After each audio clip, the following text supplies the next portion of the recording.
May I have your attention, please? Here's to another year. Now do you believe?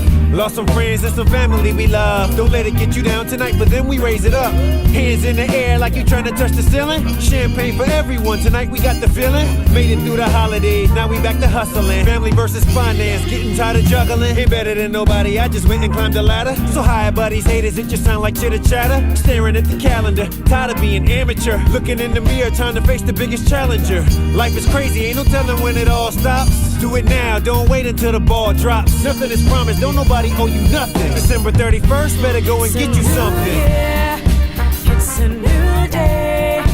It's a new chance for us to find our way. It's a new year. It's a new day. We're starting it over. Starting the day. This year I'm thinking bigger than the money. I'm trying to get something that you can't take from me. Trying to stay clear of the haters and the dummies. Got you eating salad, trying to get rid of your tummy. And you ain't gotta wait to lose weight. It don't cost a thing to have faith. So I would like to propose a toast to everyone I knew at any point we were close. Love is love, still got you in my heart. You know how life goes, people drift apart. No hard feelings, everything in cycles. I'm living my life like I don't have any rivals. Last year brought a whole lot of challenges. Got a little wiser and we learning how to handle it. How to balance it, balancing is what life is. Trying to straighten up and finally give up the vices. Yeah, it's a new day. It's a new chance for us to find our way. It's a new year. It's a new day. We're starting it over. Starting the day. Yeah, I know it get hard out here sometimes, and you feel like only the players do. You know what I'm saying? You can't tell me nothing about this nightlife. Good morning, good morning, good morning. What's happening?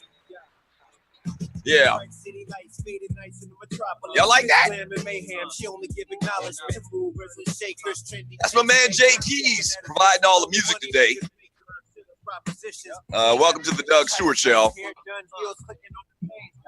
Fantastic, freaky, funny football Friday. And oh boy, we got a lot of great things planned for you today. Good morning.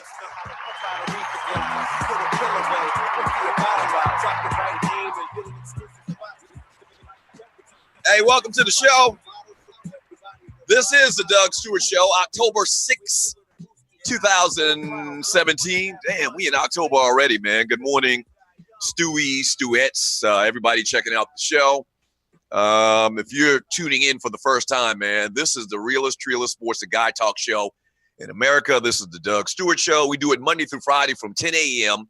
to 1 p.m. Eastern time on the DougStewartShow.com, as well as 2 Live Stews Radio. But on Fridays, we freak it a little bit, like Shawty freak a little something. And we do it on Facebook and YouTube live exclusively. All right, so on Friday, we do a bunch of big things. We talk to a bunch of great people, man. We got a couple of great guests lined up for you today. We're going to talk to Rashan Ali. That's right. If you're from Atlanta, you know who she is, definitely. She's been on Atlanta radio for a long, long time, and now she's actually one of the co-hosts of the TV show on tvOne, Sister Circle. So today we're going to have our girl Rashan Ali on to talk a little bit about the new show and what she's got going on in her life.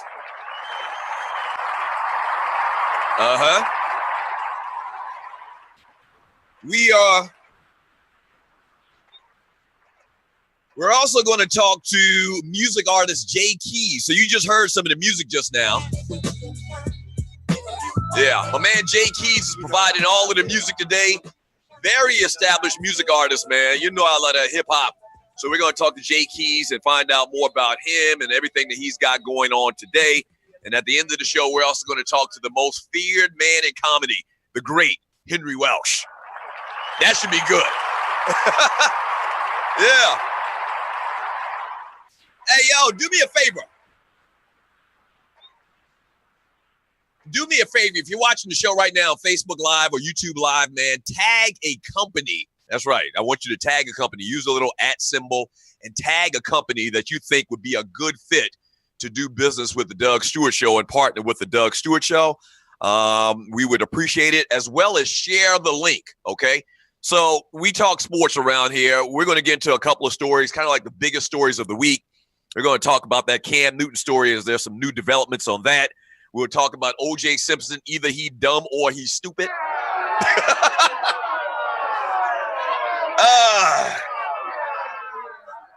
And listen, by the way, it hurts me to say that because O.J. Simpson is my favorite athlete of all times. I mean, if you didn't know, if you don't listen to the Stews, never listen to my show. Like, I grew up a big O.J. Simpson fan, ward number 32 in Little League football. But something wrong with O.J. We know that. But there's something really wrong with O.J. Simpson. We'll talk about that. We'll also talk about Jerry Rice, the nerve of this ninja.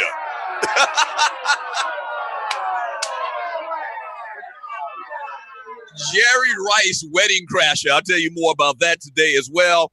We'll get into some football. We'll kind of preview some of the bigger games coming up this weekend in the world of the NFL and in college football. And we'll take your phone calls as well if we got them. All right, you can call the show live at 404-822-5467.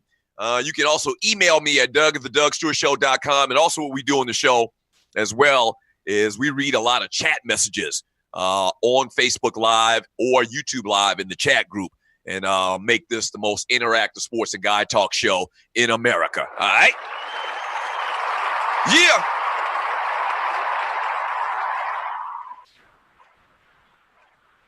Also, what we do on Friday is we give out boiled peanuts. Now, if you're from the great state of South Carolina like me and you're watching and listening to the Doug Stewart Show, if you're from the great state of South Carolina, from the South in general, I live in Georgia now, have lived in Metro ATL for the last 22 years. And every time I get in my car and I go up the street, I see somebody propped up and have a little stand selling boiled peanuts.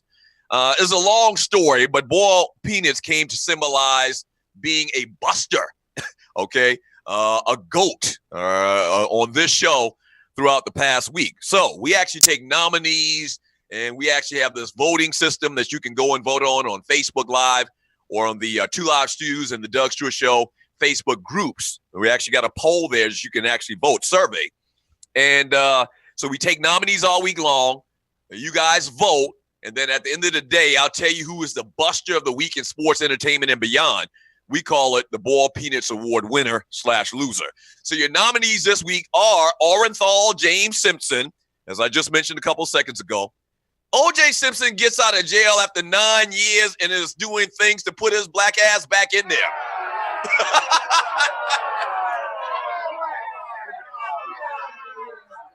You heard me correctly. As much as I love the guy, man, was a big fan as a kid, man. O.J. Simpson doing some crazy things. I'm actually going to tell you more about that later. 45, a.k.a. the Orange Dude. If you've seen the video of Donald Trump in Puerto Rico throwing out towels to the displaced, hurricane-ravaged citizens of Puerto Rico, throwing out towels and whatever, like he's at some damn concert or whatever. Man, sit your ass down. Damn. Very offensive scene. Very humiliating. So 45 is nominated. Antonio Brown and Ben Roethlisberger, quarterback and wide receiver for the Pittsburgh Steelers, they are nominated. If you've seen the video, Antonio Brown was wide open for a pass, and Ben Roethlisberger didn't see him. Antonio Brown went crazy on the sideline, screaming and cussing, putting on his best Terrell Owens impersonation. And Ben Roethlisberger at the same time, we nominated him too as well because Ben Roethlisberger did the same thing, kind of in a different fashion, after the game in criticizing Antonio Brown. So those are things, in a nutshell, those are things that you normally do if you play on a sports team. You have those conversations behind closed doors. So not a good look for Antonio Brown and Ben Roethlisberger. Jerry Rice, going to talk more about this later, but in a nutshell as well, Jerry Rice crashes people's expensive-ass weddings. Yes. Uninvited. The man didn't get an damn invitation. And weekly, it's almost like a weekly thing where he would just show up at your wedding to eat all your damn food, even though the plate was $75. And so Jerry Rice is nominated for that. And also Cam Newton and Cam Newton's critics. I'm sure you've heard the story. Cam Newton had, I guess, an interesting reaction to a female reporter about football, and he's taken a lot of heat for it over the last couple of days. All right, so we'll talk more about that. That's kind of like the biggest story of the week. We'll get into that. We'll talk about O.J. Simpson, football, the NFL, Jerry Rice, all of that stuff, man, on today's show. So last night in the NFL, you did have one good game, a Thursday night game, where you had the Tampa Bay Buccaneers hosting the New England Patriots. Sad to say, the Patriots actually win this game. If you didn't know, I'm a Patriots hater.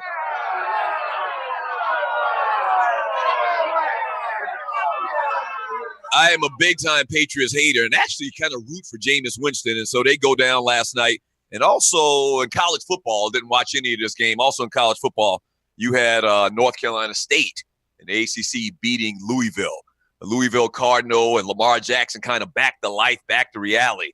So we'll get into all of that stuff today, man. We will take your phone calls live on the air at 404-822-5467. That's 404-822-5467. You can also email me at Doug@theDougStewartShow.com. Yeah. The funnest show on turf, baby, the Doug Stewart Show. Very interesting week.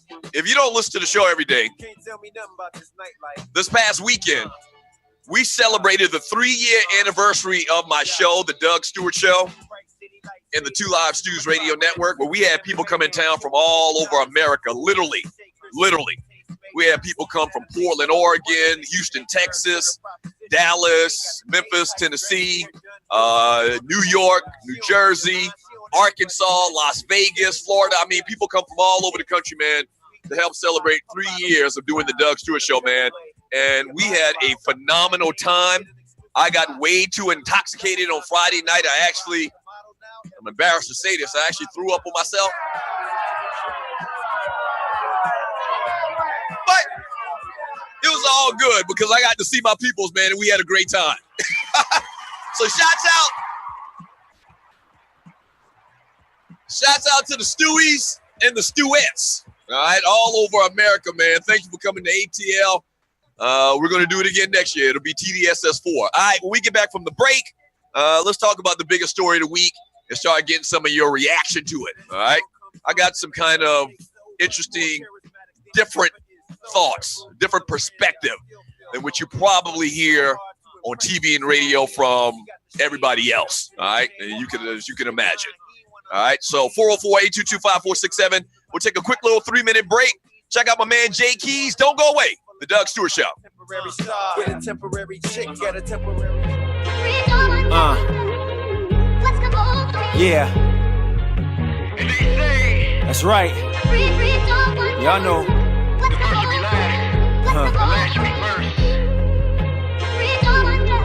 I tried to fight the feeling. I tried. Yeah. Tension high, humidity's thick, choking the night breeze. Times that he might read, what times that he like weed. And take another sip from the devil's gauntlet. Pray that he move more cautious. Even bosses have bosses. Don't believe in what Ross is. Sinners that got endorsements. Teachers twisting your courses. Even preachers have crosses to bear. Bare naked truth stripped all the way to the gray. Making love to the night and way today. In the still of the eve, I could feel the air pregnant with hesitance, benevolence, truth that ain't evident. Running your residence, they ain't looking for stocks. Electronics this lightweight, maybe some jewels to hot. A little cash for tomorrow, just something to feed these children. Robbing Peter to pay Paul while the Walton's sitting on billions. Yes, billions with the B, like 80 to round it out. A paycheck away from famine, the rainfall short of a drought. And I don't know what's come over me. I'm sick of waiting for justice to finally notice me. They tried, but they haven't broken me. All I got is this poetry. All I got is this poetry. I don't know what's come over me. I'm sick of waiting for justice to finally notice me. They tried, but they haven't broken me. All I got is this poetry. All I got is this poetry. I don't know what's come over me. Lately I ain't as patient. Ratchet TV is flagrant. My city is filled with vagrants. Vacant land where these ghosts dwell. Only the poor remain. Kids idolize the idol guys. I sympathize with pain. Here comes the rain, now we running for shelter. Falling behind in class and mama could barely help ya. Working double shifts, politicians saying we lazy. Between Solange and Jay-Z. Yeah, I just got back from Haiti. Running water ain't promised to none of our sons and daughters. Lady Liberty's is dirty, so wear a or abstain. Don't think she love you, she's taking it all. Like a bully on the playground, walking off with your ball. Soon as you start to rise, they making you take a fall. They only respect the protest, the mayor won't take your call. Won't take your call, but they damn sure will take your taxes. Marginalize the masses, we are cultural bastards. I don't know what's come over me. I'm sick of waiting for justice to finally notice me. They try, but they haven't broken me. All I got is this poetry. All I got is this poetry. I don't know what's come over me. I'm sick of waiting for justice to finally notice me. My man Jay Keys got that mellow flavor. Hey, welcome back to the Doug Stewart Show. There goes my man Rob at the mothership in the DMV. Yeah. Hey. The number to the show is 404-822-5467. You can also email me at doug@thedugstewartshow.com. Yeah. Hey, shouts out to some people that contributed to the show last week, and we are going to ask you to contribute if you can. Today is Friday. A lot of y'all got paid. We know it. Don't front. But shouts out to a couple of people that contributed to the show on last week, man. Shouts out to Maurice T, Terrell C. I'm trying not to give you government name. I've gotten a lot of flack for doing that over the last couple of weeks. So shouts out to Maurice T, Terrell C, Tony J, and Said G. Man, we appreciate all of your contributions, man, and you can contribute to the show. You can actually see a graphic that my man Rob at the mothership is going to post up, where all you got to do is click it and it's safe and secure, and you can contribute a couple of dollars to the show so we can continue to make this show the biggest and the best sports talk show in America. But anything, I'm talking about $5, $10. Once again, I keep saying this. You might be one of them oil barons, and you got an extra 50 grand laying around. What? You may have an extra 50 stacks laying around. We'll take it. We will definitely take it. Thank you for all of your contributions. Yeah. Hey, I mentioned before we went to the break about the big anniversary weekend this past weekend, the TDSS weekend, and all my people came in from town. We had like 100 people at a cookout. So we had this meet and greet on Friday night at this spot downtown, the cigar lounge downtown, and that was fantastic. We also, on Saturday, had this big cookout at one of my listeners' houses here in Atlanta, and we had close to 100 people there. I think over 100 people. We actually took a picture, and one of the listeners, Tiffany Poodle in Portland, did a fat-ass collage. Fat-ass is actually a good thing in this sense. She did a fat-ass collage where it was kind of like the profile pics of all of my listeners over the last year or so. Put together on this collage, man, and you can actually see it on the screen right now. Phenomenal, man. That's the love my listeners got for me, man. Thank you, Tiffany. And once again, thank you to everybody that came to ATL, man. We're doing the damn thing. We're going to do it bigger and better this coming year as well. Thank you, thank you, thank you, thank you, thank you, thank you. All right? Yeah. Yeah. Hey, so I'm sure you've heard the story. Cam Newton, man, kind of got in trouble this past week with some comments and kind of like a response to a question from a reporter. Carolina Panthers quarterback Cam Newton on Wednesday laughed at Charlotte Observer beat reporter Jordan Rodrigue, who asked about one of his teammates, saying, "It was funny to hear a female ask this particular question." That's what he said. It was about wide receiver Devin Funchess and embracing the physicality of routes. The young lady asked him in the question, and you're listening to the Doug Stewart Show. And so obviously Cam kind of came back with a response that in 2017 you pretty much can't have. Now, let me say this before I give you my opinions on this. And a lot of people that listen to the show every day, they heard what I had to say about this on yesterday. So it's kind of going to be a repeat of that. let me give a couple of disclaimers before I go any further. All right. Let me make sure that none of y'all run back and tell America Doug Stewart hates women. He's a freaking caveman. I don't want you to do that. I don't want you to do that, but I got to give you an honest perspective, and an honest perspective of a guy that played sports much of my young, to young adult life. Cam Newton was wrong in his response. He was wrong in that questioning, and that question, seeing as the young lady is a reporter, she covers football, she covers the Carolina Panthers. You would think that she has the ability to do her job, and she was hired because she knows football to a large degree. That being said, one thing I hate about these days and millennials and how life is in this country in 2017 is this political correctness thing. I always talk about political correctness, and how about just being correct? And how about just keeping it real? And to keep it real, the question that was asked to Cam Newton was very, very technical. It was talking about, physicality of a wide receiver and, coming off the line of scrimmage. It wasn't just a general broad question about football. And the fact that it came from a lady, I think, threw Cam Newton off because, let's be honest, the NFL has been around close to 100 years. I looked it up this morning. We're in the 97th year of the NFL. And in 97 years, there's never been a woman to play in the NFL.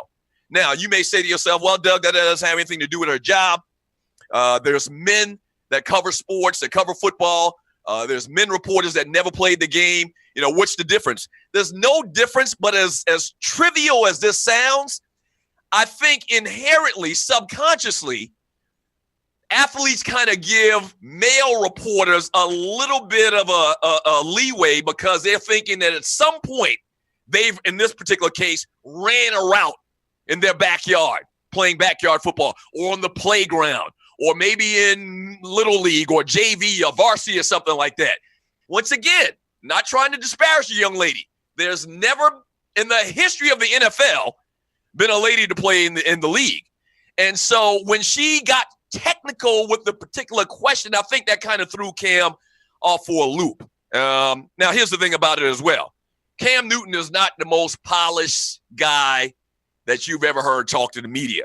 I talked about this on yesterday, and you're listening to the Doug Stewart Show. Cam Newton is from right here in Atlanta, the SWAT, Southwest ATL, and I don't think that he's the most polished guy as far as talking to and addressing the media, clearly. And he's done a couple of boneheaded things over the last couple of years. He's young, and once again, the best word I could come up with is unpolished. Was he wrong? Yes. Is it as bad as he should lose sponsors? Did he really have vitriol in the response to the young lady? No, I just think it's a young guy that thought it was kind of interesting, and he probably should have used a word like interesting instead of funny, because that kind of seems like he mocked her. I just think that he's a young guy that's not that polished, that answered a question that kind of threw him for a loop, the fact that it was coming from a woman. And if you watch the video, and you're listening to the Doug Stewart Show, if you watch the video, and I watched the video several times, when she was asking the question, he wasn't smiling. But at some point, 5 or 6 or 7 seconds into the question, when she mentioned the word physicality, that's when a smile came on his face. And that's where it kind of threw him for a loop. I'm not trying to make excuses for him. I'm just trying to give you a perspective. That's the real deal. And listen, I'm going to shoot you straight. I promise you, 95% of the players in the NFL would probably have pause as well under that same circumstance, under that exact same circumstance in which Cam and this young lady were under. So, but they won't say it. You know why? Because they know better, because they know in 2017, if you say the wrong thing or the wrong perceived thing, that you're going to get thrown under the bus. Bottom line is, I don't think this is that big of a deal. I hate that he lost a sponsor. If you haven't heard, he actually lost a yogurt sponsor with Dannon, and I think it's actually moving on. He's actually apologized. He went back and talked about how he has daughters of his own, which, by the way, I didn't know Cam Newton had extra kids, a bunch of other kids. I knew that he had just had this son over the past year with a very unique name, but I didn't know he had all these kids, but that's neither here nor there. So he mentioned how he has daughters, and he went and he looked back and revisited the comments and the reaction that he had, and he said he was wrong and he apologized. So I hope it ends at that. But a lot of times, man, based on who the media likes and who they don't like, they can keep it going or they can squash it real easy.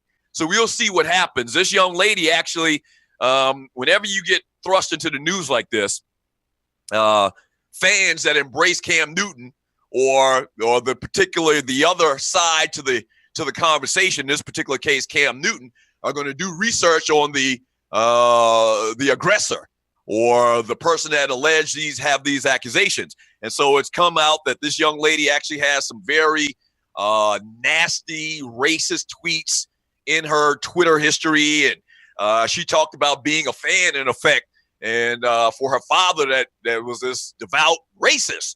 As well as she used the N-word a couple of times on social media as well. She's actually come out and apologized for that. Bottom line is, two wrongs don't make a right. They can both be wrong. She's spectrum, and that platform that you have as one of the biggest names in football, you just can't do it. You just can't do it. They will pounce on you in the media. They will just step on you. They will pounce on you like you've never seen before. And you would think Cam would have learned his lesson from this over the last couple of years, and some of the things that he's done, his reaction and his demeanor after the Super Bowl a couple of years ago when they got trounced by the Denver Broncos. So he's always been in these little types of things.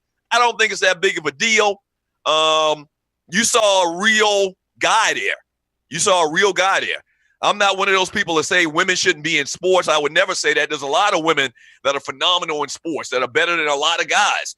Jamil Hill is one perfect example. I mean, I think she's the bomb. I think she knows what she's talking about. She's one of the better people in sports and entertainment. But that being said, without all the political correctness attached to it, I get where he was coming from. Was he wrong? Yes. But like the great Chris Rock said, I'm not saying he should have said that, but I understand. Yeah.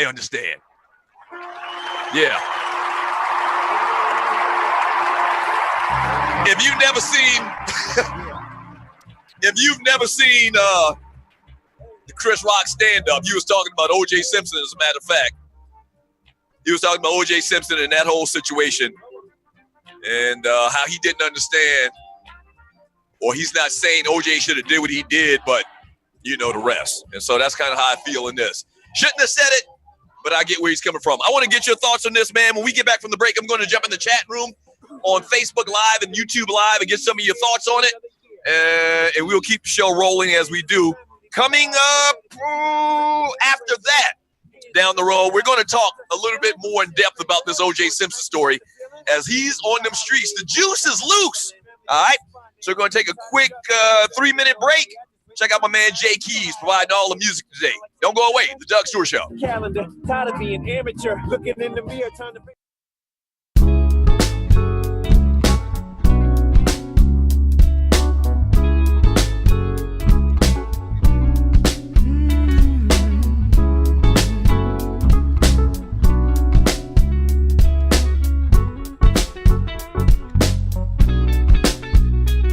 She wore cornrows, tightly woven into her head. The roots were strong, but the ends were dead. Needed some trim, that's what the men said. They could get into her bed, but couldn't get into her head. Get into her heart, but couldn't fit into the part where love resided, cause that was too dark. She was complex like the patterns of her braids, perfectly parted in asymmetrical way. Her wouldn't stay, her mind is what lay underneath the scalp that we saw every day. She had choices, didn't always make the best ones. I tried to understand how each strand tied to the next one. That was the direction where her mind went, where the time went. I wonder how much time spent and how much pain it took to create something so beautiful. You should keep those braids on you, they're so suitable. Sometimes that's just how we go. And if we learn to let it flow, you'll see how naturally we grow. And it's so beautiful, so beautiful. She wore cornrows, but she kinda wanted locks. Braids could be taken out when it was time to play the part.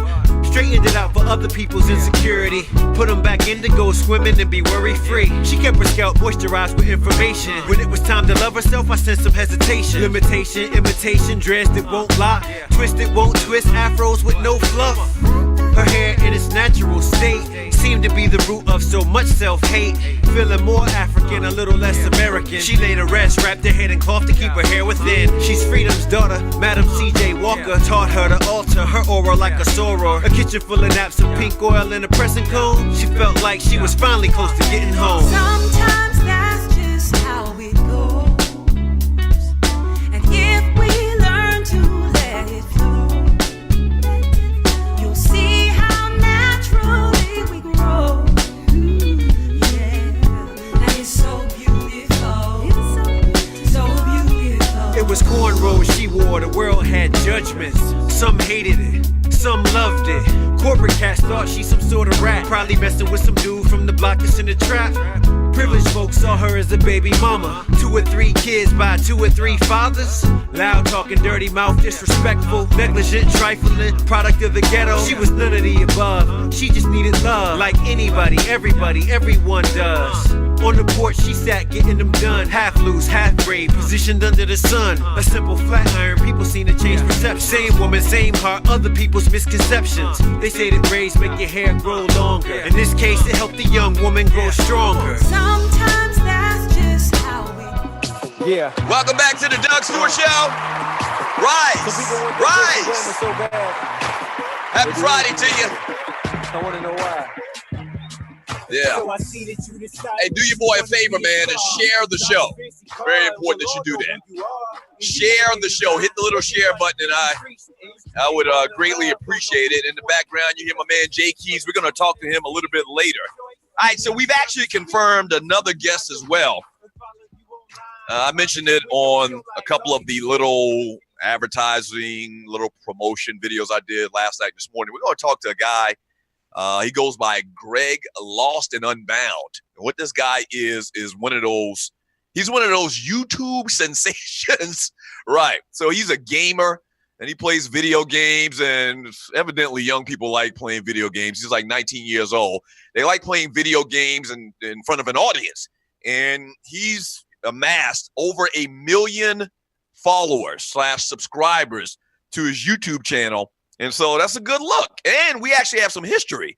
I actually voiced a couple of his videos where he was actually playing one-on-one basketball. He's a big basketball fan. And so I actually did play-by-play for a couple of his videos. They got tons and tons of views once again. So we're set to talk to my man Greg Lost and Unbound, a YouTube sensation, a little bit later on today as well. We got a packed show for you. Yeah.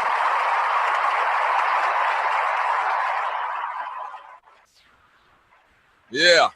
Let me jump into the chat room and read some of these messages in the Doug Stewart Show chat room on Facebook, as well as YouTube, from Kirtland Hayes, or Kirtland H. I shouldn't have called his name. Kirtland H says Jamil be looking yummy these days. Jamil do be looking good. I mentioned Jamil Hill a little bit earlier, and a lot of the listeners to the show and people that watch the show are big fans of Jamil Hill. From K, he says, my chat is scrambled or hot moving. Anyone else having this problem? No one else seems to be having that problem. From T, he says, I don't think it's that big of a deal, but you've talked about it in detail for 2 days straight. Exactly. We have talked about it. He's talking about the Cam Newton story, which has been the biggest story in sports over the last couple of days. That's the only reason we talked about it for the last couple of days, because it's been the biggest story in sports.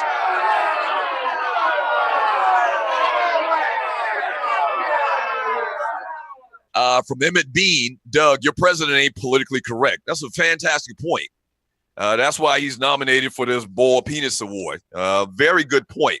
Like, how it's amazing to me how people take so much umbrage and so much offense to these comments made by Cam Newton, which, once again, I think I totally get it. It makes perfect sense.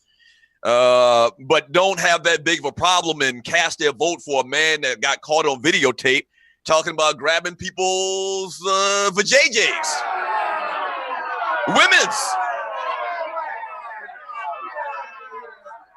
Right. So go figure. Right. Yeah. 45 talking about grabbing women's poo-nannies. And so Cam Newton's the worst guy in the world, getting thrown under the bus. And if you see some of the reaction, and you're listening to the Doug Stewart Show, if you've seen some of the reaction from people in media and people that criticize this this story and criticize Cam Newton, man, you think that he, killed a puppy or something like that. That's probably a bad example in the whole Michael Vick shit.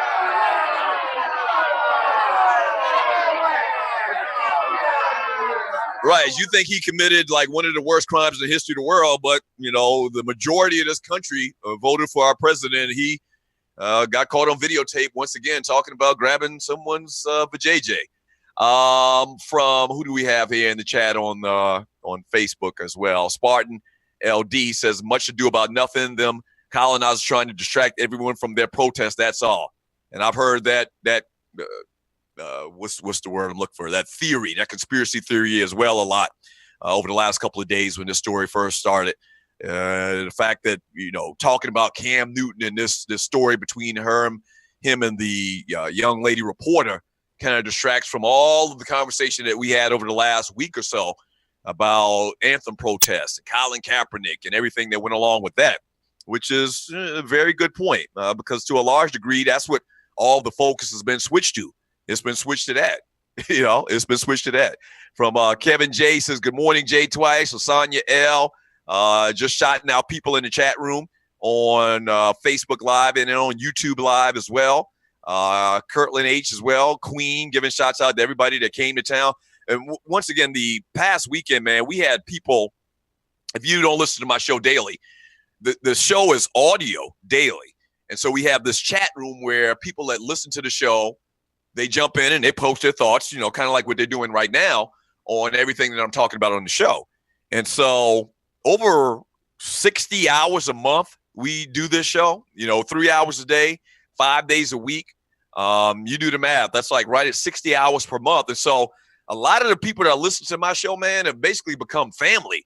Okay. And so it was cool to bring everybody together in a weekend. People that frequent the chat room, people that listen to this show and conversate back and forth and kind of debate sports. Because we kind of got like our own little sports debate type thing going on in the chat rooms. So it was very cool to see those people come together, man, come to ATL, hang out, put a face with a profile pic and have a good time and do what we love to do. And that's talk about whatever we are talking about in this country. So once again, everybody commenting. I see a lot of comments in the chat room about it, man. Phenomenal stuff. And we don't just talk. If you're just tuning in, we don't just talk about sports. We talk about any and everything that people are talking about. So it's entertainment. We do an entertainment report once a day. We kind of talk about celebrity birthdays and an entertainment story or two.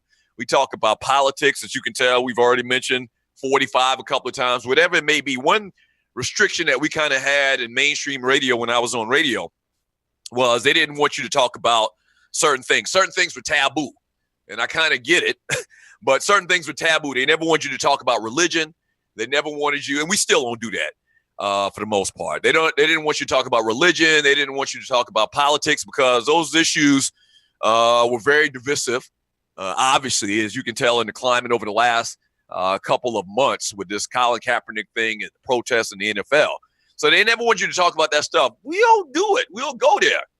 We'll go there. We'll have the conversation. I give you my opinions on world issues and what's going on in the news. And, I really enjoy and appreciate the perspective from the listeners to the show as well. We have that ability because I'm the damn boss. Right. So I actually love that. Yeah. Any and anything you want to talk about.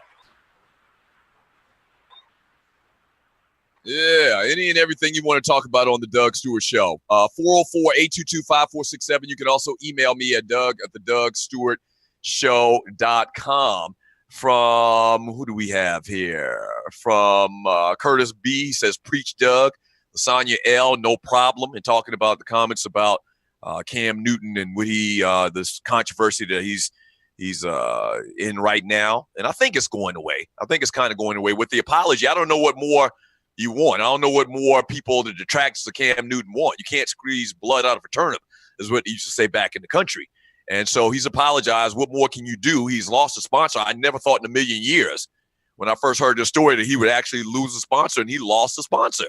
Dannon Yogurt says they came out with a statement saying we don't believe that statement, aligns itself with our beliefs. Obviously, I'm sure a lot of women like Dannon Yogurt. And so they had to appease their base, I guess, and they have to do what they have to do. I get it. That's totally fine.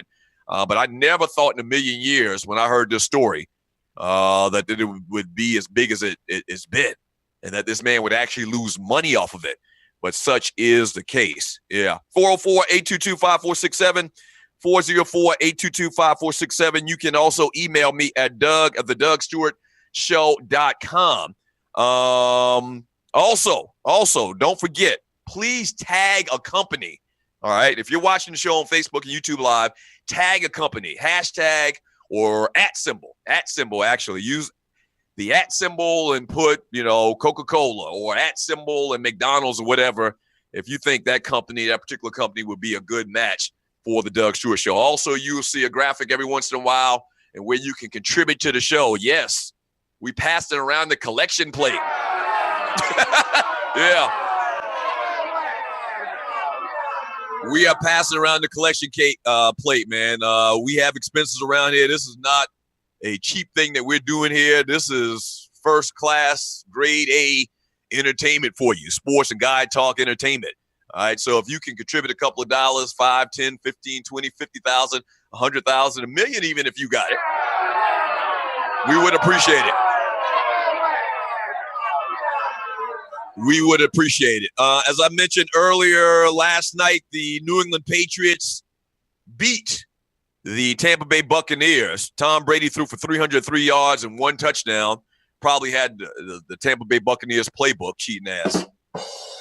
And New England's defense showed signs of improvement. They had really been struggling over the first couple of weeks of the season, but they played pretty decent last night. That Buccaneer offense just isn't clicking right now.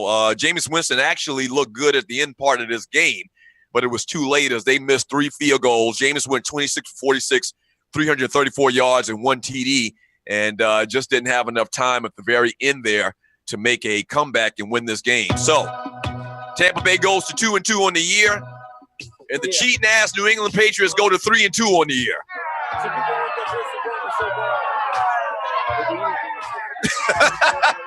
Right.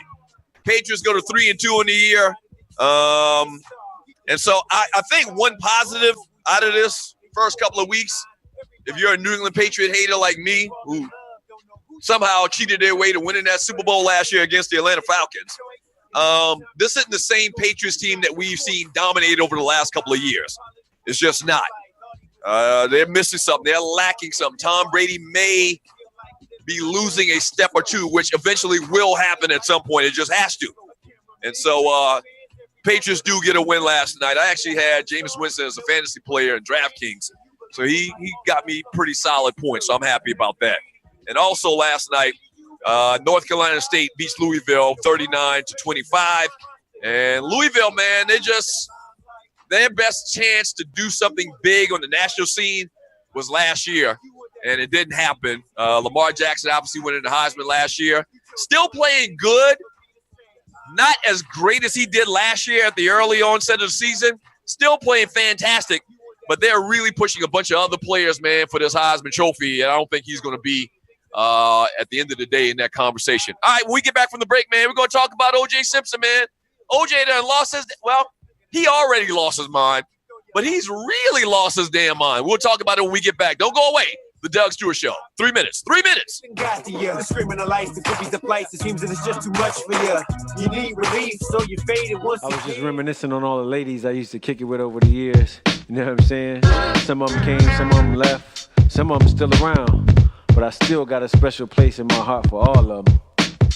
Yeah, ladies first, got 2 chicks on one I couldn't settle. It's a shame, I done got caught up in the middle. Now Moni gave me love, Latifah gave me body, but she had it up to here cause I was always out at parties. Hanging out with JJ, but that was just a fad. Nikki D was a daddy's girl, I had her acting bad. Tried to get with Sandy, but Cheryl was throwing salt.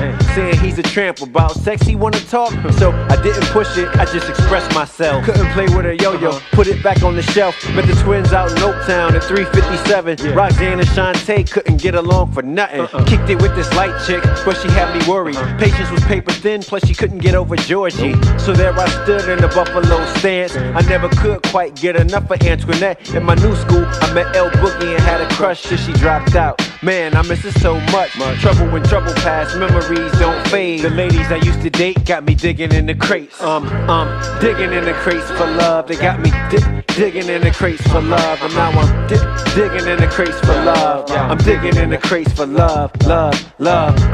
Digging in the crates for love. They got me digging in the crates for love. They got me digging in the crates for love. I'm digging in the crates for love, love. Love. You say forget me, I say forget me not.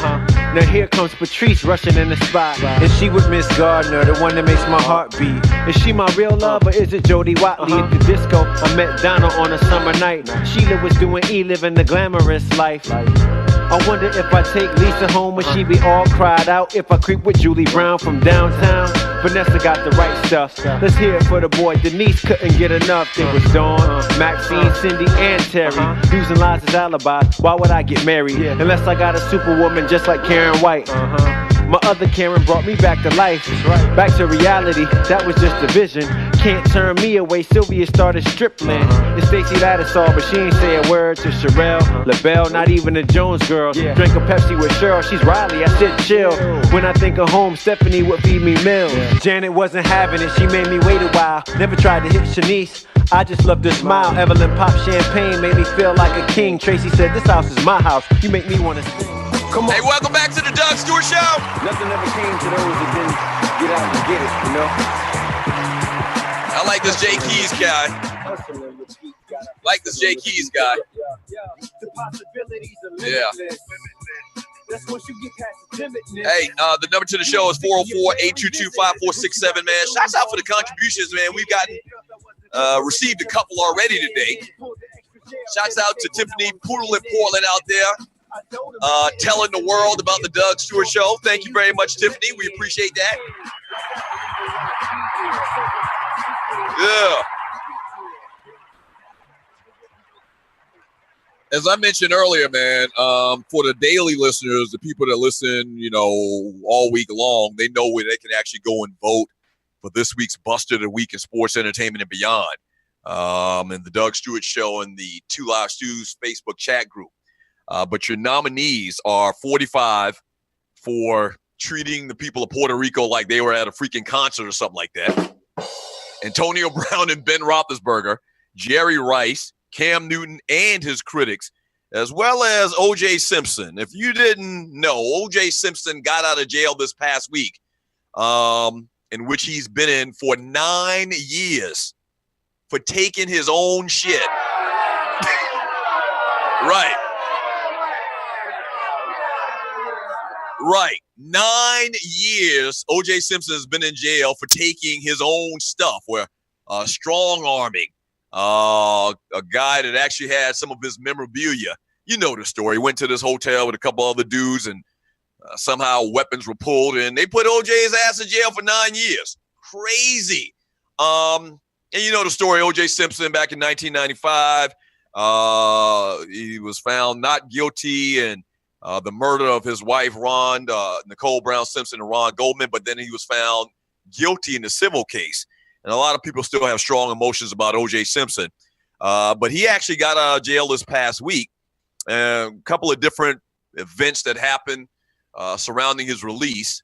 Before he even got to his destination a couple of nights ago from leaving a penitentiary in Las Vegas, he was stopped at this roadside gas station and interviewed by one of these gossip sites. Which is very strange. A lot of people are kind of surmising that he actually set this up, you know, some type of publicity stunt or whatever, which I think is a bad look if that's the case. And also, man, he's been viewed, you know, chipping golf balls, which I'm sure he missed, sitting up in jail for 9 years.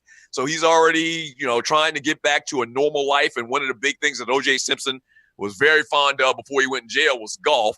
And so there's video of him out there, you know, chipping in his backyard at his house. And also, man, there's this story. O.J. Simpson was actually viewed, and there's pictures that TMZ has found of signing autographs. Now, you may say to yourself, that's not that big of a thing that O.J. Simpson would sign autographs. The problem is right now, after taxes and whatever is owed to the Goldman family, OJ's in the tank for about $100 million, okay? And he has paid pretty much none of that money to the Goldman family from the civil case, all right? So you say, well, okay, he hadn't paid any of the money. He's screaming broke, this, that, and the other. The problem is he's doing private, kind of secret-like autograph signings in which he's profiting and not turning that money over to the Browns, which means not being taxed. They can put his black ass back in jail again for probation violation.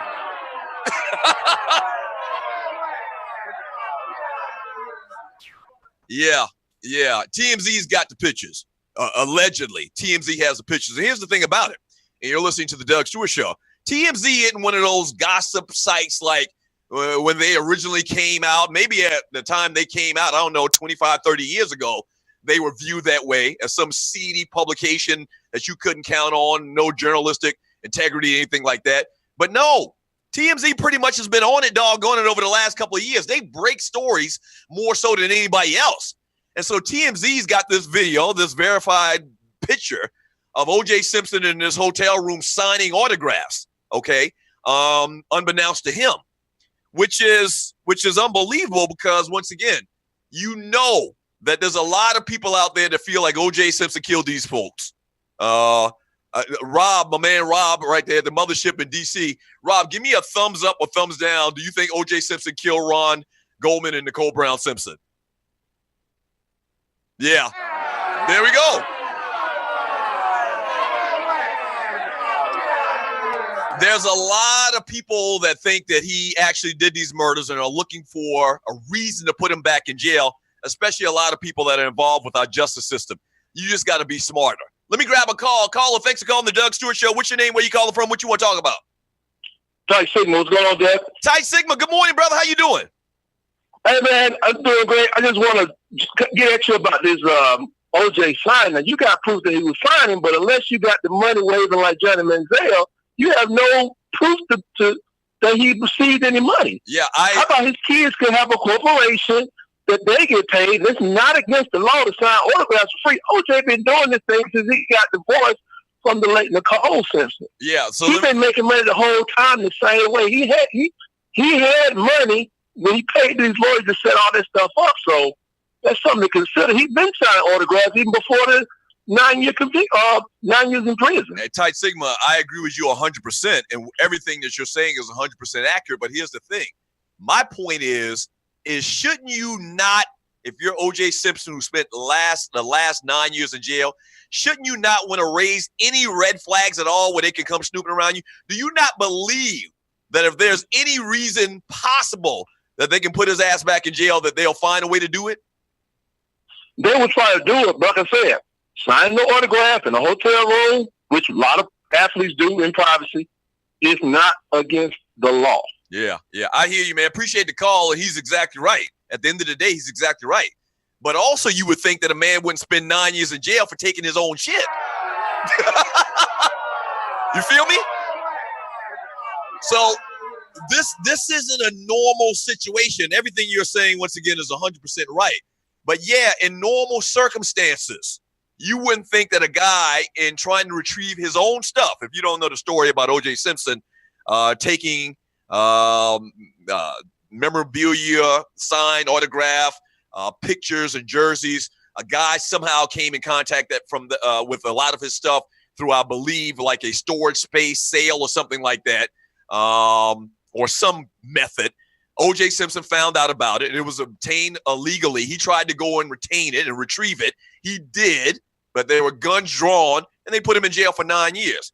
The problem is you would never think in your lifetime that a guy, at the end of the day, who was taking his own stuff would go to jail for 9 years. That's the problem. O.J. Simpson has to stay 100% under the radar. Like, he can't do anything to give whoever's in charge, the powers to be, a reason to put him back in jail. And like I've talked about it many times over the years, man, and you're listening to the Doug Stewart Show. Like, I can't imagine sitting in jail. Yes, somebody did pull a weapon. Yes, it did seem like it got rough. But I can't imagine sitting in jail, man, for 9 years, looking back at, I'm in here because I went to take back my own stuff. Right. That's ridiculous. At the end of the day, it's ridiculous, you know. But I think all of this tied into what happened in 1995 and the trial of the century and the verdict and all of that. I think in the conscious, may not even be the conscious, the subconscious of the minds of the judge and the jurors and everybody that tried this particular case, they were relaying it and tying it back into what happened in the mid-90s. And so this guy has to be smart at that. I would leave. We've talked about this many times. Like, I would probably try to find another country who's trying to get residency in the state of Florida. Nah, it's too hot around here. It's too hot in the USA for O.J. Simpson. Like, there's no way that he can go and not be recognized. He can't drink alcohol. He's not supposed to drink past a certain limit as far as alcohol. So, like, he's under an extremely big-ass magnifying glass.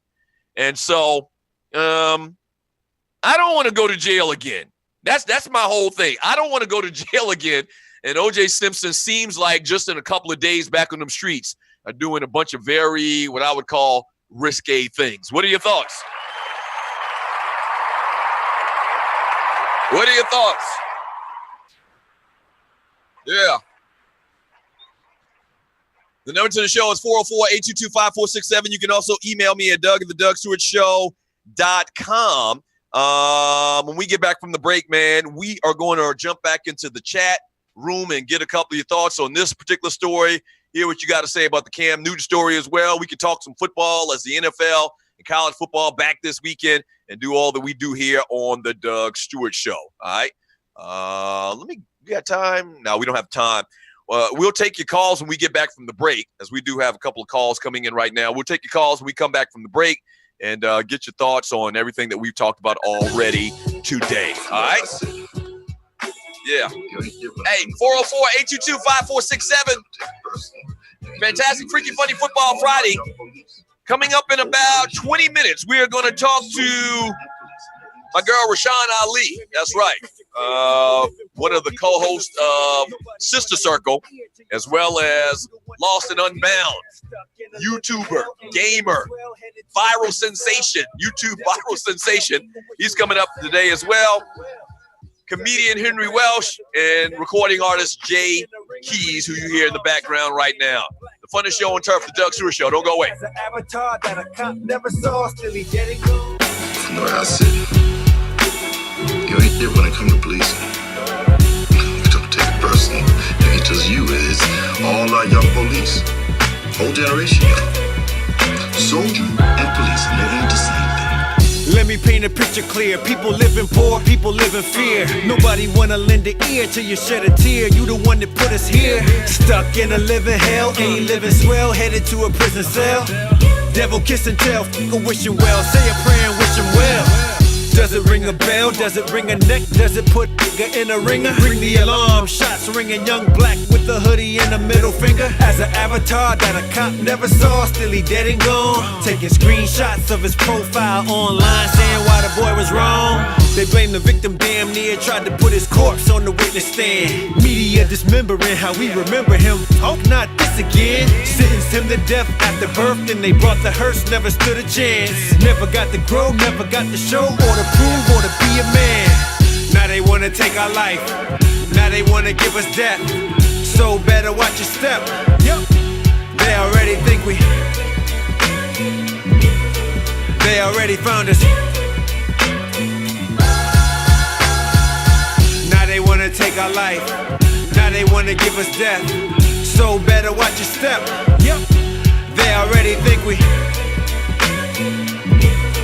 They already found us. So many systems operate like they better than the individual.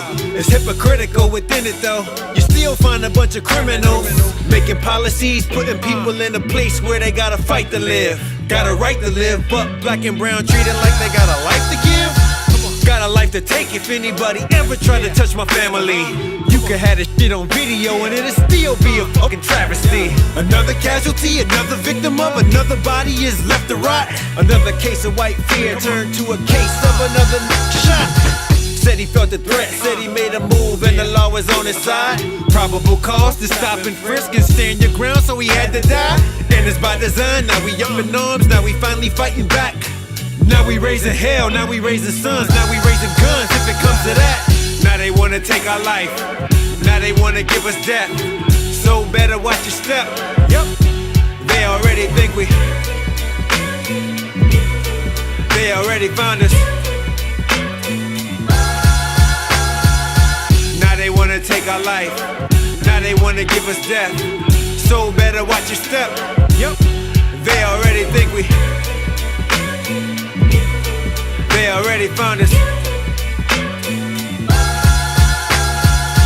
Now they wanna take our life, now they wanna give us death. So better watch your step, yep. They already think they already found us.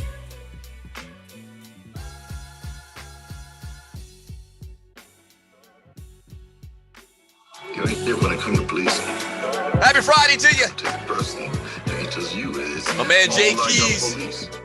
Whole generation. Coming up later on today on the show. Soldier and police, no one to see. Let me paint a picture clear. People live in poor, people live in fear. Nobody wanna lend an ear till you shed a tear. You the one that put us here. Yeah, so a lot of Jay Keys' music is positive.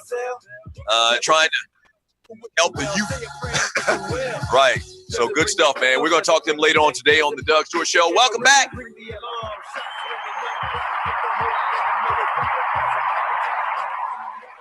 The number to the show is 404-822-5467. You can also email me at doug@thedougstewartshow.com. You can, once again, call the show at 404-822-5467. We actually had a couple of calls coming right before we went to the break in the last segment, but you can call back to the show. I want to read some of these messages from the chat room on Facebook Live and on YouTube Live from who we have here. Cornelius, he says Cornelius says Turk from Cash Money Records almost did 9 years for shooting police that busted in his house. He didn't know it was the police that he was and that he was being robbed, thought he was being robbed. Why couldn't he get stand your ground? They found no money or drugs. So they're talking about, crazy situations between the police and people on the streets. From Loose Neck, a.k.a. Kirtland H. After 9 years, the only thing on my mind would be Newtsy. Lots and lots of Newtsy. Right. And you know good and well, OJ probably already had him a bit, a little piece already. And he's the juice. Right. From Angry Black Man, a.k.a. Doc. He says, OJ has a deadly knife game with a specialty in white meat. What? Come on, bro. That shit ain't funny, man. Too soon. I know it's 20 years after the fact, but still too soon. DeMario A. How about that number 10 for South Carolina State, Doug? Have you seen him play? And if so, is he NFL ready? And I can't even remember the young man's name right now. Darius, what's his name? Darius or whatever. So my alma mater is South Carolina State University. And we have an all-American linebacker, man, that's going to be a beast in the NFL. And so that's what he's talking about. From, let's see, Cornelius S. again, he says, Oikos ain't good. I was about to go to their page to complain and realize that they're giving away Super Bowl tickets. Had to stand down. Don't judge me.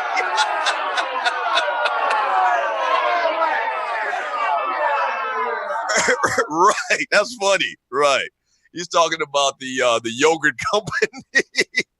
Right. That's funny. You stood down when you're trying to get some free tickets, huh? Denise Milk and Cookies. Good morning, Denise Milk and Cookies. She says, Lasagna L. Let me shake my change purse and see what I can find for you. She's talking about sending me a couple of dollars, a couple of ducats through contribution through Facebook and the YouTube chat rooms. I appreciate it, Denise. Thank you very much.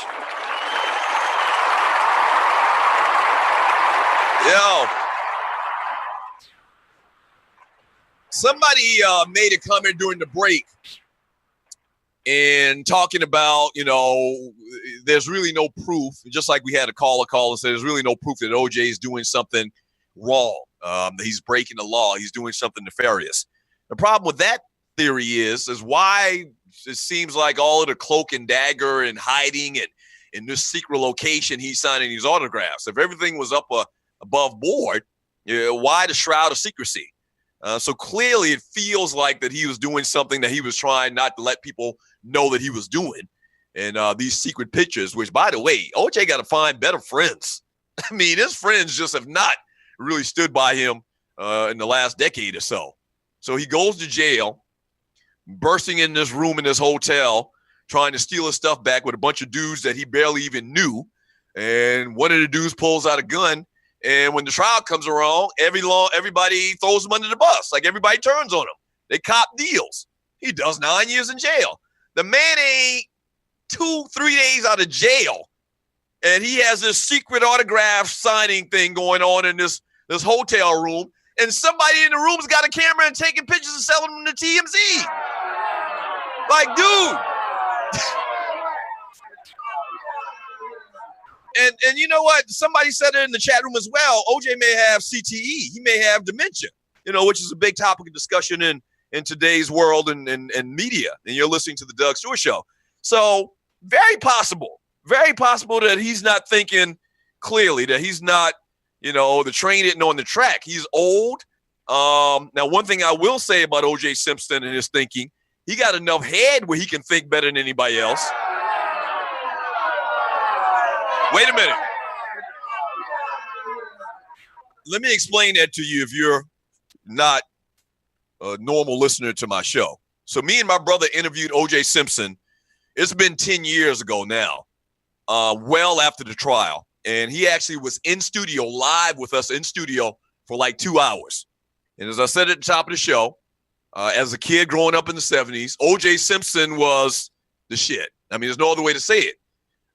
He was the bee's knees. He was the man, the juice, running through the airport and all of that stuff. First black man with a major endorsement. So all of that. So we loved OJ Simpson.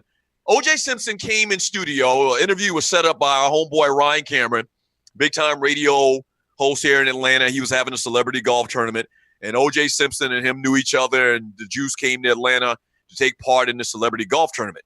So Ryan Cameron calls us up and was like, I'm going to bring OJ to the studio if y'all want. I was like, what? Hell yeah, bring him up here.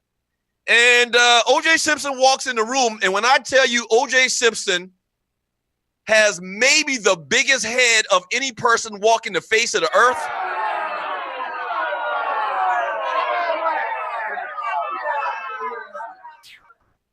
believe it. Like, OJ Simpson's head is twice the size of a normal person's head.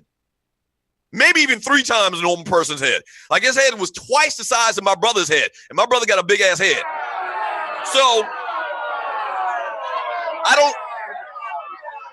no, this is serious. I'm serious. I'm not making this up. I don't know if you can understand the perspective based on these cameras, but I'm holding my 2 hands probably like 19, 20 inches apart.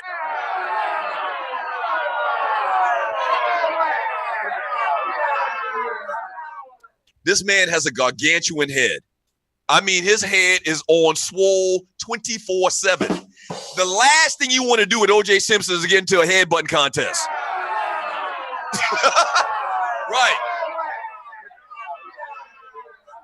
So it's actually kind of distracting. When we had him in studio, it was actually kind of distracting. Like, I kept looking at him and, I was actually reminiscing a little bit. I know it might even sound a little bit gay, but I was kind of reminiscing a little bit about how big of a fan I was of this guy when I was a kid. And man, like, I've never been starstruck with anybody else in my life. And we've interviewed some of the biggest people in sports and entertainment ever. But I was kind of starstruck when OJ was in there. So I was starstruck because I got the juice in the studio with me right now. Like, oh my gosh, this is the biggest thing ever. But also I was very distracted. This freaking head was blotting out the damn sun.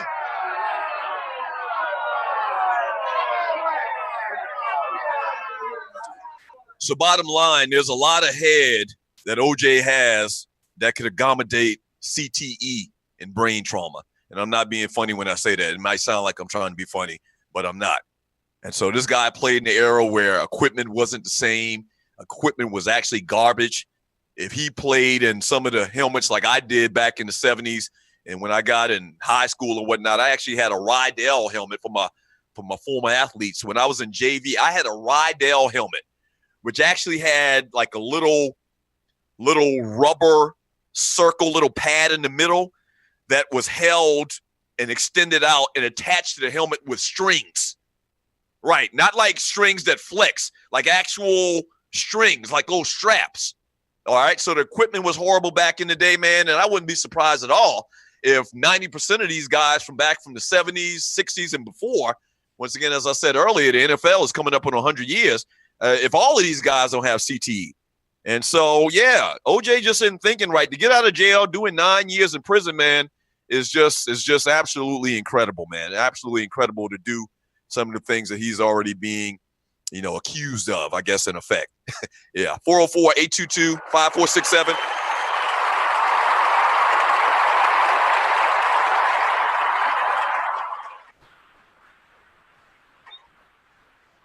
Mario B, he says, SC State will play tonight on ESPN2 at 7:30 p.m. By the way, my son plays for the band of the illustrious university. Yes, the Marching 101 band. The best band in the land.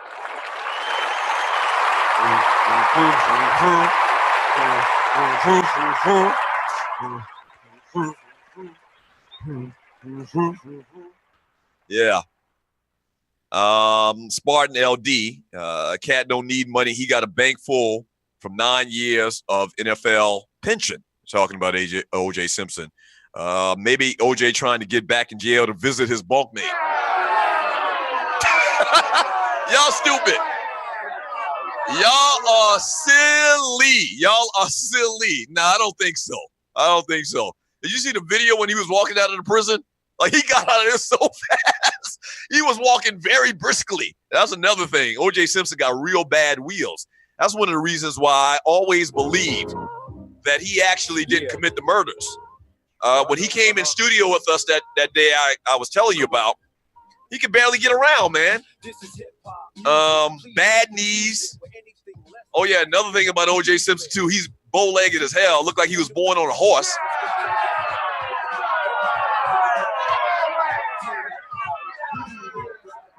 So, but when he came out of jail the other night, man, he was walking just fine. He was trying to get the hell out of there. Oh, man. All right. This is a fantastic, freaky, funny Football Friday. When we get back from the break, man, we are going to talk to Sister Circle's Rashan Ali, ATL's Decatur's finest. Yeah. This should be good. So, me and Rashan actually worked together a couple of years in a row. We actually did a pregame kind of like inside college football show for HBCU football a couple of years ago. So we did that actually 2 years. This is my people right here, man. Can't wait to talk to her. Coming up next, Sister Circle's Rashan Ali on the Doug Stewart Show. All right, don't go away. Back in 3 minutes. The book through. You can't conquer it. My rhyme style is prominent. I stand dominant, squatting, dropping the hottest. It's diarrhea on the stove, manure in the oven, let it cook till it's cold.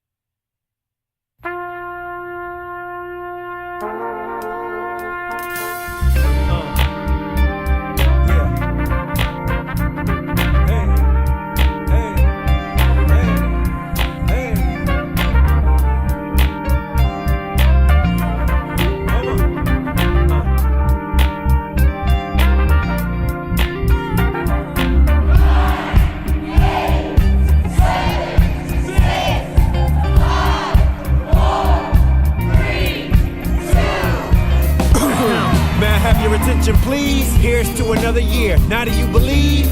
Lost some friends and some family we love. Don't let it get you down tonight, but then we raise it up. Hands in the air like you trying to touch the ceiling. Champagne for everyone, tonight we got the feeling. Made it through the holidays, now we back to hustling. Family versus finance, getting tired of juggling. Ain't better than nobody, I just went and climbed the ladder. So hi buddies, haters, it just sound like chitter chatter. Staring at the calendar, tired of being amateur. Looking in the mirror, trying to face the biggest challenger.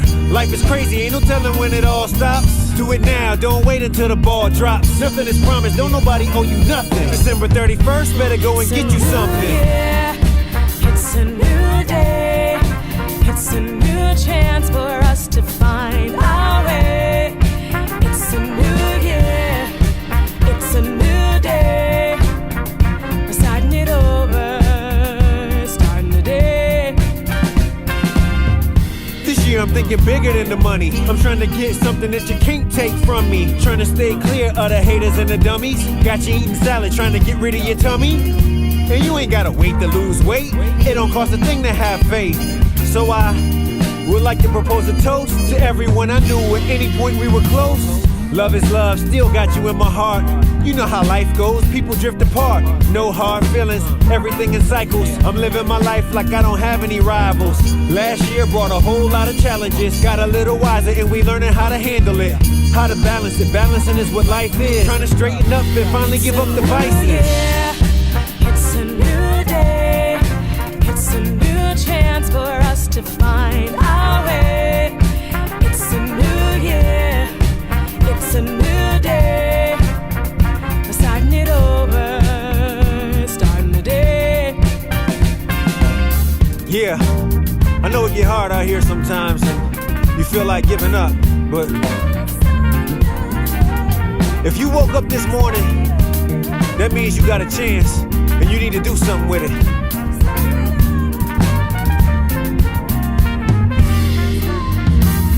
Licking shots in the air cause we made it.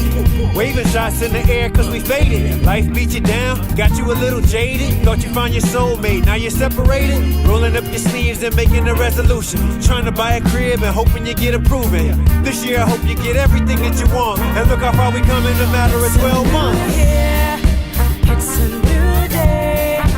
It's a new chance for us to find our way. It's a new year. It's a new day. We're starting it over. Starting the day. That's right. We starting it over. We starting today. No excuses. We out here. Hey, hey, hey, hey. Come on. It's a new year. It's a new day. It's a new chance for us to find our way. It's a new year. It's a new day. We're starting it over. Starting the day.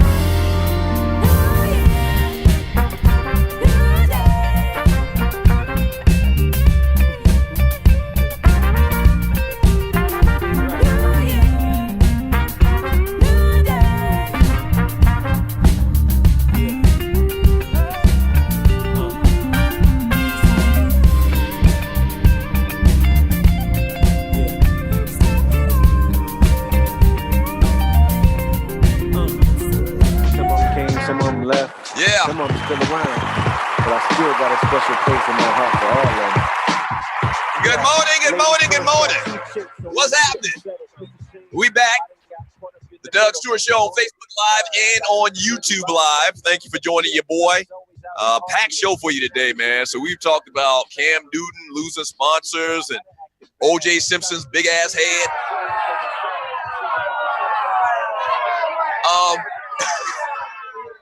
That's a true story. I swear to you, man. Every time I tell people that story, they laugh, man. But I am so truthful when I'm telling you, OJ's head is double the size of my brother's head.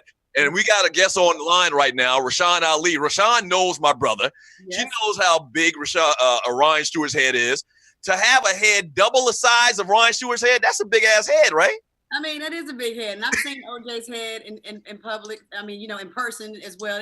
It's quite large. Yeah. Hey, we are blessed to have on the line with us right now my girl Rashan Ali, host of the TV show, the new TV show Sister Circle, longtime friend, fam. I actually call Rashan. How you doing? I'm doing very well. I'm so happy with where my life is right now. I'm really, really excited and happy to be a part of your show today. Man, wow. Thank you for coming on. First of all, I know you're very busy. You guys actually, did you tape early this morning or what? No, we're a live show. So we literally just got That's right. We just got out of our post-production meeting, and you know how it goes. After you get off the show, you got to figure out how the next show is going to look. So, and yes, we literally just got off air at 10 o'clock Eastern, and I was just waiting around to talk to you. Okay, so for people that don't know, Rashan is one of the hosts of the new TV show on tvOne, Sister Circle, okay? And it comes on 9 a.m. to 10 a.m. Eastern time on tvOne once again. How did Sister Circle happen for you? We know in this industry, opportunities, they come here and there, and when they come, when a good one comes, you got to jump on it. How did this whole thing come about? So, I mean, just like somebody gives you a call, hey, they're looking for a host. They're looking to cast someone to host a talk show. First, it was one person, and then they brought in, a couple of more people to audition, and you hear these things all the time. And then you're like, oh my goodness, is it gonna happen or is it not gonna happen? So we literally shot the pilot about a year ago, and we were in that holding pattern. And we would get messages from our the showrunner, executive producer Helen Swenson. Hey, this is where we're going. This is what this person says. We've got interest from a cable company, and you know how it is. I became pessimistically optimistic about it because these opportunities come and go. And so when we finally got the green light, which was literally about 3 months ago, I didn't really feel like it was going to happen even then until I got to set on September the 18th. I'm like, okay, it's the real deal now. Yeah, it's the real deal. I'm very excited. Wow. We're talking to Rashan Ali right now on the Doug Stewart Show on Facebook Live and YouTube Live on this fantastic Freaky Funny Football Friday. All right, so the format really isn't that new. Everybody compares it to The View. The View's been out a long time, almost 20 years now. Also being compared to The Talk, The Real.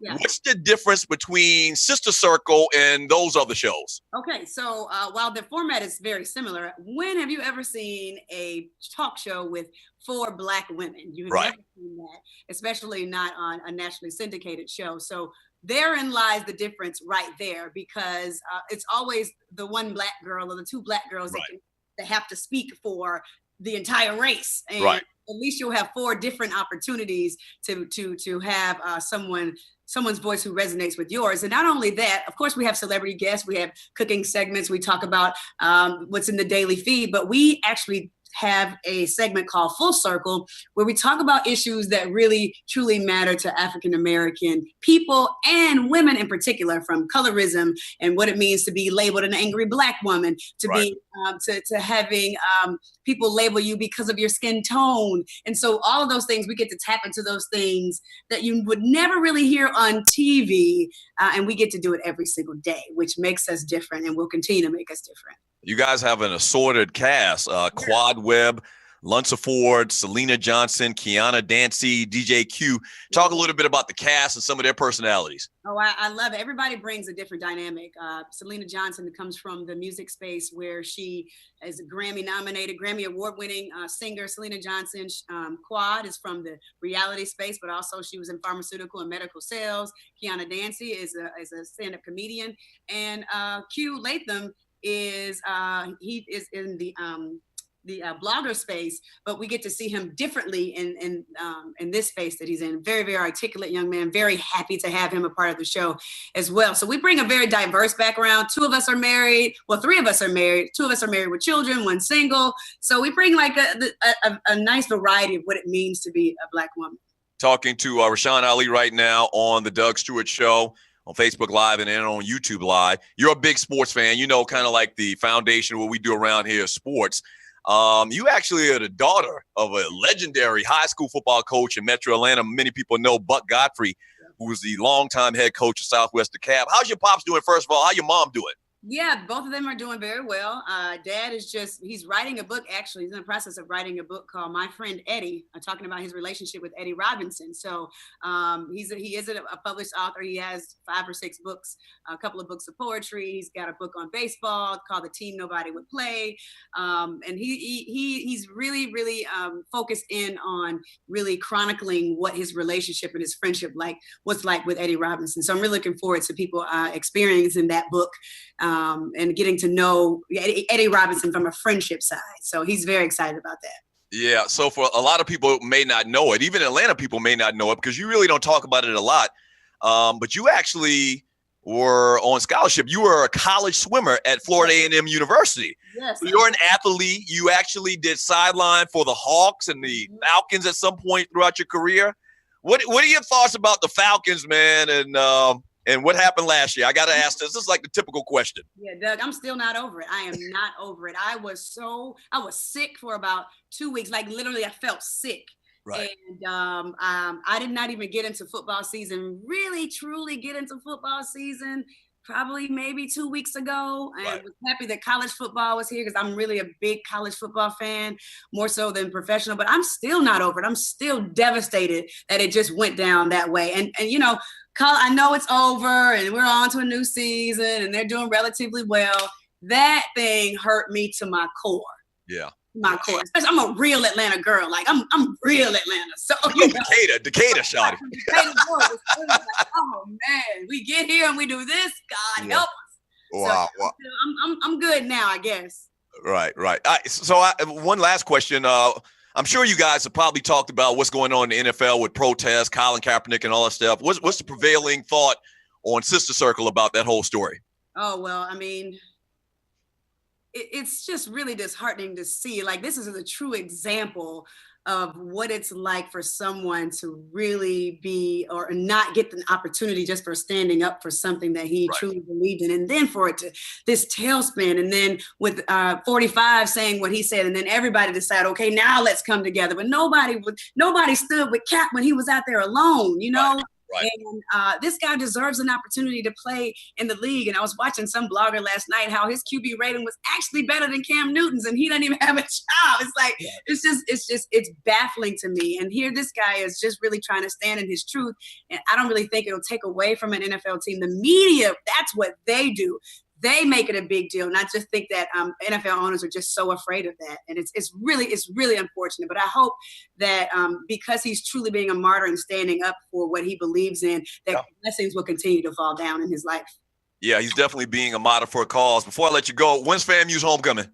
It is coming up next weekend. I'll be there front and center, baby. Oh, I knew you would be there. Like, we're not going to miss homecoming. One thing we're not going to do is we're not going to miss home. I might not make it to many other games, but I'm going to make it to homecoming. You got to make it to homecoming. Yeah. And you got your daughter in studio today, man. So she's an up-and-coming star too, like mom?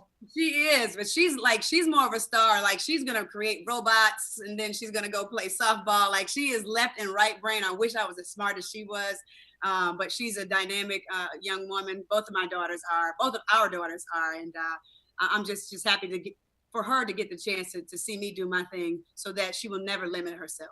Hey, Rashan, I know you're crazy busy, but we kind of like brother and sister, me, you, and my brother. So thank you so much for coming on. Good luck to you, obviously, with Sister Circle. Appreciate you. Thank you so much, Doug. Continued success to you as well. There she is, Rashan Ali. Yeah.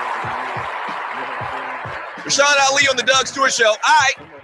So, great stuff. I knew it was going to be great because she's a pro. All right. She is a pro. When we get back from the break, we're going to keep the train rolling, and we're going to talk to my man, Lost and Unbound. That's right. Lost and Unbound. YouTube sensations. Guy's got 1 million followers, and we actually work together. Kind of, sort of. I'll explain it when we get back with Gregory, Lost and Unbound on the line. Don't go away. The Doug Stewart Show. I just express myself. Couldn't play with a yo-yo. Put it back on the shelf. Met the twins out in Oaktown at 357. Roxanne and Sean.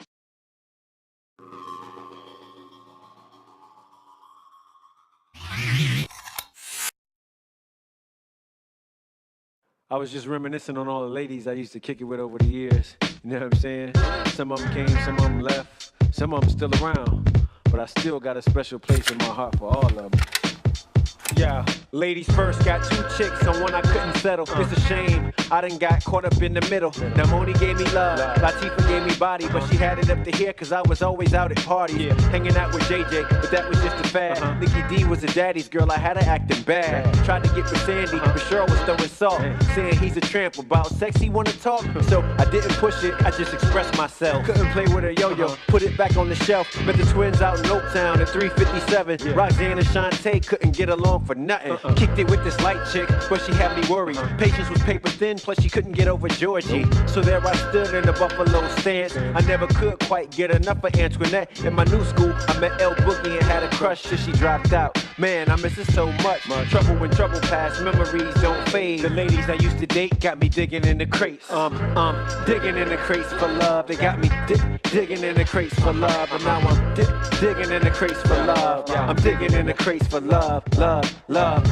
Digging in the crates for love. They got me digging in the crates for love. They got me digging in the crates for love. I'm digging in the crates for love, love.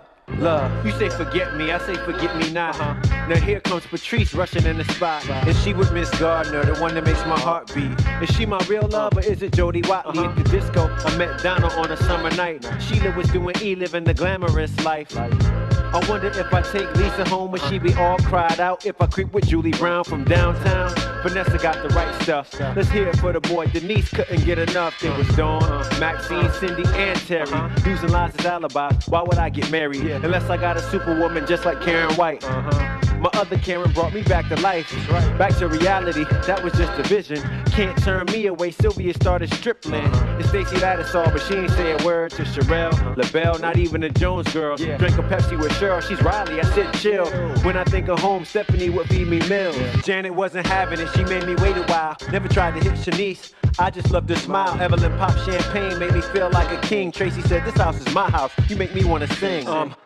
Digging in the crates for love. They got me digging in the crates for love. And now I'm digging in the crates for love. I'm digging in the crates for love, love, love. Digging in the crates for love. They got me digging in the crates for love. They got me digging in the crates for love. I'm digging in the crates for love, love, love. Yeah.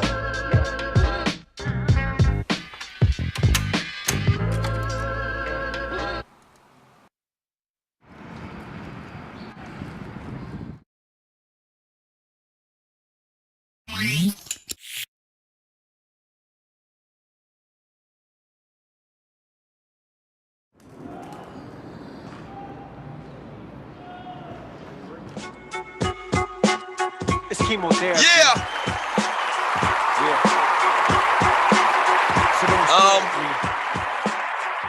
I knew that would be awesome. I knew that would be awesome. The great Rashan Ali, man. Big time celebrity here in ATL.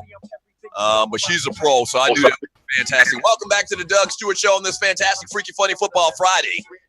You hear in the background my man Jay Keys, featured artist for today. We're actually going to interview him a little bit later on.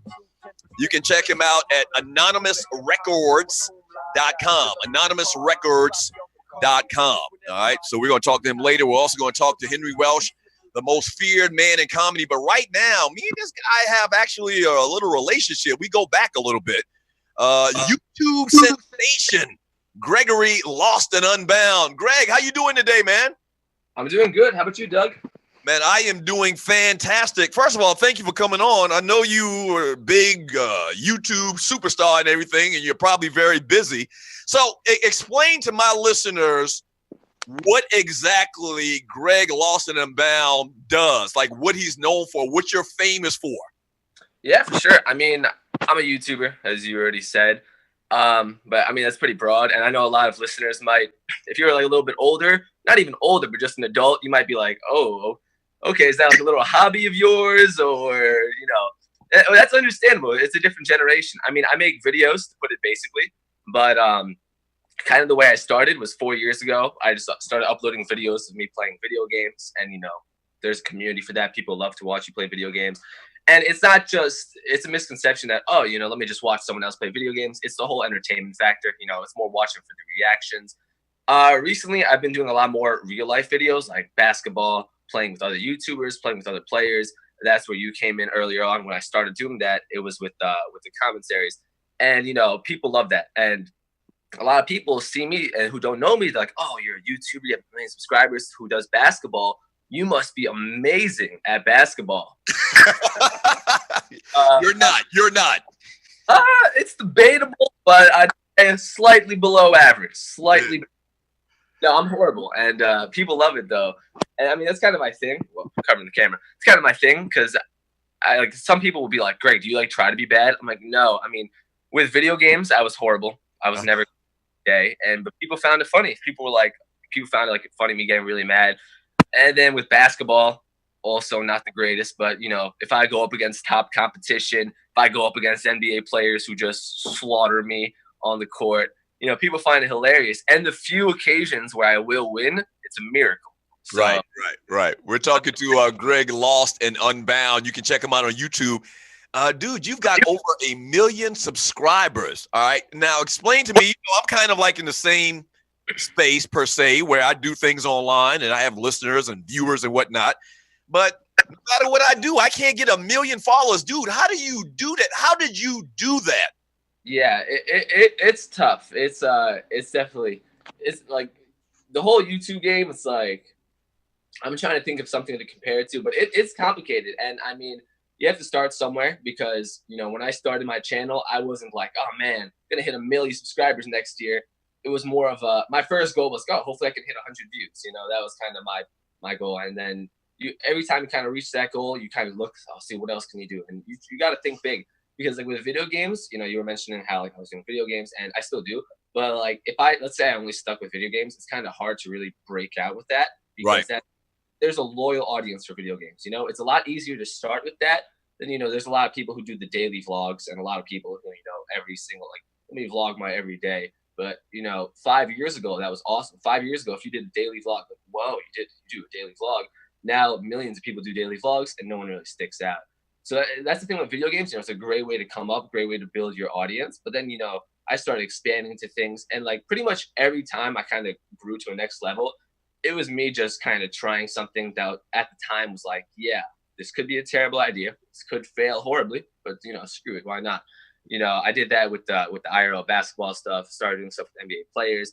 What kind of pushed me to 1 million was the music video I made, which was extremely random. Not random, but kind of out of the blue. I don't know if you saw that, but I did a music video diss track on Kevin Durant. Now, diss track's kind of been like the popping thing on YouTube. Now, me and Kevin Durant, if you've watched my old videos at all, like we had a history, and because I'm a Thunder fan, a long time Thunder fan. And everyone knew I was always a big Thunder fan, because in those video game days, every video I'd be wearing like my Kevin Durant jersey, always showing my love for the Thunder. I'd go to the games. And then when he left, I had a rant video a year ago, and I would cut up my jersey. I was just freaking out for not even 4 minutes. It was more like 15 minutes. I just kept 4 minutes of it, but and that kind of sparked it off. And then after the Warriors won the title, I'm like, hey, you know what? Why not? Why not drop a music video? And I've always for years on YouTube said, to like my friends and like other YouTubers, I'm like, I'm gonna drop a song. So I don't know when, I don't know why, I'm gonna drop a song. They're looking at me like, yeah, all right, Greg, you have fun. So I just did it out of nowhere. Dropped I didn't hype it up until like the day before. I dropped a little trailer, but I dropped the music video with this song and all that. Now that kind of propelled it to 1 million. That did really solid, and I mean, I don't know what I'm gonna do next, but the point is, it's like, it's those things which before you do it, it's like, probably a bad idea. No one really expects it. Probably gonna fail, but screw it. Like that reality's kind of got me to whatever, every next level. Talking to Greg Lawson Unbound right now on the Doug Stewart Show. YouTube sensation. This guy's got over 1 million subscribers on YouTube, man, which is a big thing these days. Not getting into your pockets or exactly your finances or whatever. That's kind of like breaking a man law. But how profitable is this thing? Like, kind of give us a range of how it works. If you have 1 million views or 1 million subscribers, roundabout, I don't want anybody to run up on you and hit you over the head when you leave your apartment right now. But like, how does the money thing work for YouTube? I think a lot of people, including me, are interested in that. Well, the thing with YouTube is that, well, when you can do, unless you already have an audience and you already have a brand. Let's say you're just going into YouTube, you can't really start for money, because you're not going to make money off the bat. Almost no one does, unless you're just a viral sensation off the bat. And even those people, if you're a viral sensation off the bat, usually don't know how to handle it. It won't go anywhere anyways. So, just, if you have a different audience, I know a lot of people from Twitch, people who live streamed on Twitch and then started to YouTube. Those people can make money off the bat. But yeah, I just want to put that out there, because a lot of people have that misconception of, oh man, look at all these people making millions of dollars left and right. Let me make a YouTube channel, and I'm gonna make millions. When I had my channel, that was like, when I started, that wasn't the plan at all. The thing with YouTube is, yeah, there's definitely a lot of money to be made. It's more made once you kind of grow an audience. It's not like a 9-to-5 job where, you know, you have a sell, like you have base, and then, you know, it'll kind of grow like that. It's more of a, instead of that base, you're down here and you go whoop, and just as quick, you know. So a lot of people say it's not stable, which is true. If you know what you're doing, you can manage it and you can figure it out. As for for me, you know, I could make like a lot more if I did, you know, sponsors. That's what a lot of people do. That's where a lot of money's made, because a lot of people, especially, let's say you have 10,000 subscribers, right? And you're doing, let's say you're playing Madden, right? Madden's a common game. Yeah, a lot of people do coin sponsors. Like coin sponsors is like, you know, on Madden, the currency is coins, and then there'll be like sites that you know, sell it cheaper. And then, you know, like a lot of like Madden YouTubers, same thing with 2K, the first 10 seconds will be like, guys, if you want to buy cheap coins, go to blah, blah, blah.com. And, you know, and it'll link in the description, and then go on the video. And, you know, some people will be like, oh, it's kind of scummy, you know, but, you know, it won't only be coins. There'll be a lot of other stuff. But, you know, that's a lot of people. That's how they make their money. And it's completely, you know, makes sense. Because if you're just basing it off ad revenue on YouTube, it's going to take, you have to be pretty decently big to, you know, really make like something solid. But if you add in that, if you sell merch, that's the thing with me. I haven't started my merch yet. I barely do sponsors, but I'm starting to get into that a little bit. But and the thing with like 1 million subscribers, 1 million views, like subscribers are nothing, just the number. If you're not, you know, there are some people right now who have 10 million subscribers, but their views will be like 10,000 views video. Right. There are other people with 100,000 subscribers get 100,000 views video. So, you know, it's like a lot of people think like, oh, do you make money off getting subscribers? No, that's not how it is. You know, it's like, you know, the main YouTube stuff is like off revenue, off ad revenue. So let's say with the ads, let's say 1 million views could be, it depends on the month. 1 million views could be $1,000. 1 million views could be $3,000. It could be, you know, that just to give a spectrum. Right. But a lot of people I know make way more just off side stuff, you know, merch, sponsors, all of that. Gotcha. Sounds great, man. I actually, you contracted me, it's probably been about a year now, to actually do play-by-play for one of your videos, and we played against a young boy. We actually have a video. If it's okay, we might want to drop the video in there. Is it okay we play your video? Yeah, for sure. We actually, I did play-by-play where you were playing against a little boy, a couple of different videos, man. And so I actually did play-by-play, and it was funny and it's lighthearted. And I had a lot of fun doing that. What type of response you get from the play-by-play, Doug Stewart? What do you mean, from the viewers? Yeah, from the viewers. Yeah, people liked it. I mean, the thing with commentators is that, and sometimes I'll feel bad whenever I get work with a new commentator, because the audience always gets used to one commentator. I've worked with several commentators all over the spectrum. One was a close friend of mine, but he was just like, you know, he was overall funny. One was like just a professional commentator, not that funny, but he had a professional voice. Every time I work with a new commentator, just to, you know, switch things up, everyone at first would be like, go back to the old guy. Right. Like old guy better. And they're like half. And then after a few, everyone likes the guy. And then once you introduce someone else, like, oh, wait a second, what happened to the other guy? So and a lot of people who like will like do commentators won't know that, and like they'll look in the comment section like, oh, this guy sucks. Right. And they'll be like offended. But no, like but people loved it. And there's always that transition, but you know, after a few people really liked it, and I liked it too. I thought I always liked the humor aspect of it, and being able to, like, my thing is like, you know, always like comedic timing and just being able to, you know, on the spot kind of. Right. Which is a lot of work that goes into it, man. Yeah. Hey, Greg, man, I appreciate your time. What's up next for you? Like, what's your latest project you're working on right now? Are you playing a video game that you're going to throw up on YouTube, or are you going to play against another one of your friends? What's next for Greg Lost and Unbound? Well, there's always a lot of stuff on the way, because, you know, since it's like a daily thing with YouTube, you know, it's not like the next project will be tomorrow and the next one's Sunday. So everything's the thing I'm in right now, I'm in the hotel. I'm in Orlando. There's a sneaker games event I'm going to tomorrow. It's at the Amway Center, the Orlando Magic Arena. So it's like a whole like sneaker event for those type of people. They brought out YouTubers to kind of get more people to come. There's gonna be like some former NBA players who can do like 5-on-5 on the Magic court. So that should be cool. And then we'll see what we got next week going on. Wow. Great stuff, man. Greg, thank you so much for your time. Where can people find you? Once again, obviously on YouTube. How do you spell your name on YouTube so people can find you? It's Lost. It's the word Lost. The letter N, Unbound. So A lot of people will think it's and. It's just the letter N. So Lost and Unbound. Hey, good stuff. Greg, thank you so much for your time. Good luck, man. I might need to hire you as a consultant and get my numbers up, man. Thank you so much, brother. Thanks so much for having me on, man. Take it easy. There he is. Greg, Lost and Unbound. Yeah. That dude is the real deal. All right, we go to the break. I think we may even actually play the video that I did the commentary for. Yeah, I'm getting a heads up from Rob back at the mothership. So you'll kind of hear the game that I voiced where Greg's playing against one of his friends or a nephew or something like that. Real funny stuff. All right. When we get back from the break, man, we'll jump back in the chat, read some of your messages in the chat room. Y'all got a lot of funny chat that we'll get to.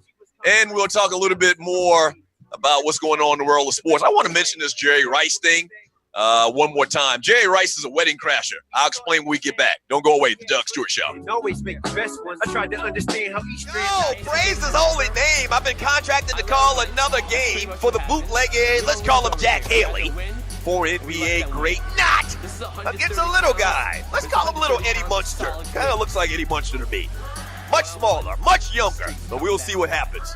So bootlegger Jack Haley gets the ball at the top of the key. Hold up. Is this LNU kid hooping at Truth like Jordans? Behind the three-point line, he takes a shot. A set shot and misses everything. Hold up. Look at this fist when he shoot. He don't flick his wrist. He punched the air.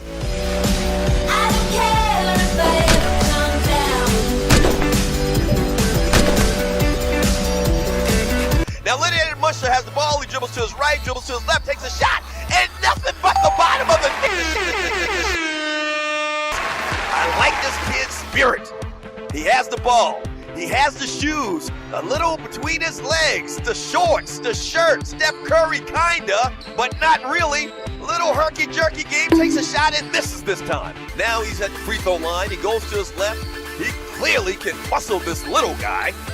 And he does that. He goes down on the baseline, puts it up and misses. Hits the front of the rim. Little Eddie Munster has the ball. He dribbles. Hey, I tell you what, he's watched a lot of And One mixtapes. He dribbles with his left. Crank that song. Now I mean you. Crank that song. Now I mean you. Crank that song. Falls down almost on his face and knocks his teeth out, but he doesn't do that. And he gets up. Now he's smiling. He's got a great spirit, little Eddie Munster. But you don't want it bad. You just kind of want it. No. Eddie Munster. He gets the rebound from another miss from bootlegger Jack Haley. And somehow we haven't edited the tape. And bootlegger Jack Haley drives underneath and scores. Yeah. Not a fan of bootlegger Jack Haley, I got to be honest with you. Now, little Eddie Munster's got a lot of fight in him. Giving up many inches in height, many years in age. He's putting forth a great effort. Little Eddie Munster goes up. He goes for the pump fake, and bootlegger Jack Haley takes another shot and misses. Little Eddie Munster has the ball. He dribbles out. He's got a good left hand, I'll tell you. Steph Curry's jersey on, but once again, many years from being Steph Curry. He goes, and he gets a shot. That's right. Welcome back to the show. My man Jay Keys in the background. Fantastic, freaky, funny football Friday. Try. Yeah. Tension high, humidity thick. So we're still got a couple more great guests. We're gonna talk to recording artist Jay Keys, who you hear in the background right now. We're also going to talk to the most feared man in comedy, Henry Welsh, later on today on the show. We normally do like an entertainment segment, birthday segment, and right now will probably be as good a time as any to do that. Celebrating his 13th birthday today is LeBron James Jr. That's right, LeBron's little boy, LBJJ, I guess, as he turns 13 years of age. Happy birthday to that young man. My daughter actually, my baby girl, the LOP, the life of the party, I call her. She runs track, and they have these nationals at the World of Disney. They've got this huge sports complex. And last year, when her track team was running the nationals, LeBron James' son was actually playing in an AAU tournament there. And so he turns 13 years of age today. Happy birthday to him. Also today, celebrating a birthday is, who do we have here? Bruno Sammartino. Now, you got to be old school wrestling fan to remember the great Bruno Sammartino. You do. Like, he became big. He was big way before the Ric Flairs of the world and the who we have, the Dusty Rhodes of the world, and the Andre the Giants. This is old school. This guy turns 82 years of age today. Happy birthday to the great Bruno Sammartino. And if you know anything about wrestling and some of the participants, they don't usually live a long time. They die very early. They got a real rough life in relative terms. They travel all over the place and really don't, sit down for one place too very long. And so they die very, very early. The great Bruno Sammartino has dodged that. He's 82 years of age today. Happy birthday to him. That's it. No other birthday. If he didn't die back last year in 2016. It's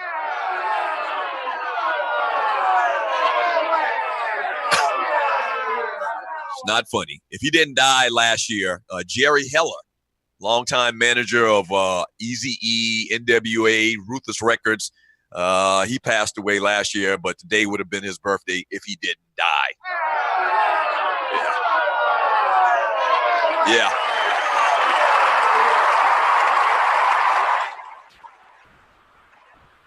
And this is usually the time in the show where we give a shout out to anybody listening to the show, one of the listeners, family. If they have a family member or something that has a birthday coming up or an anniversary or whatever, we give them a shout out. So we don't have any today. Today's date being October 6, 2017. So that kind of ends your birthday segment on the Doug Stewart Show. I wanted to mention one thing, and this is kind of entertainment related. In a truly amazing piece from The Ringer, this publication, the 49ers legend Jerry Rice reveals that his favorite retirement hobby is crashing weddings. Yeah, you heard me. Jerry Rice is a modern day, real live Adam Sandler.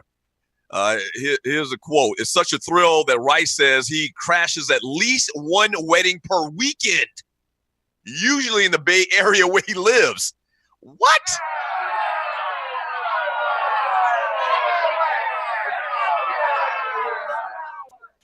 Jerry Rice says, it's my nature.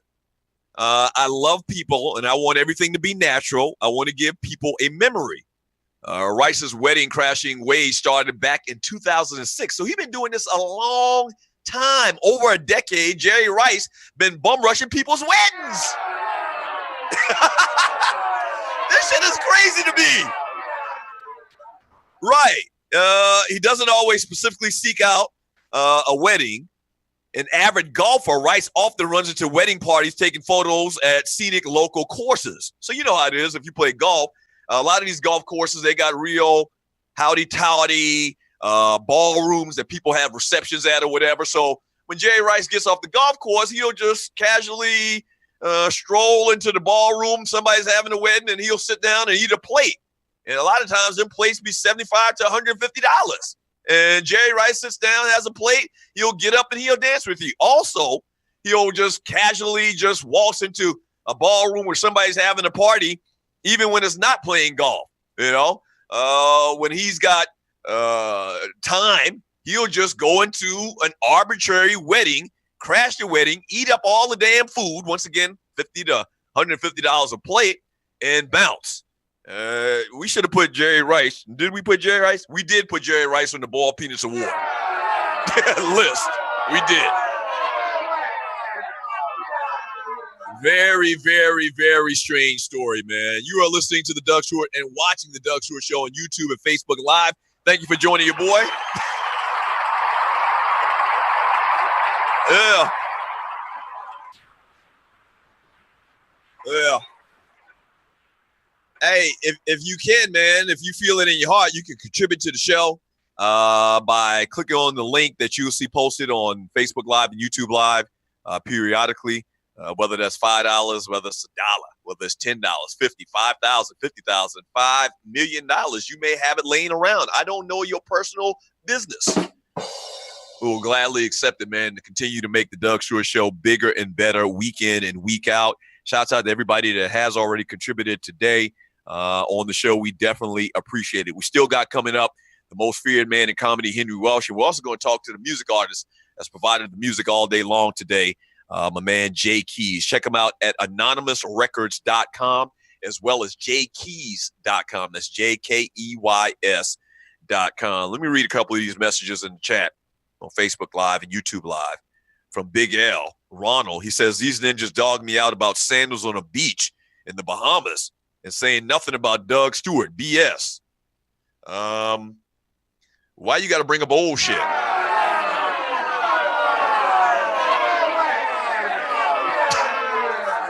So a little background on that comment.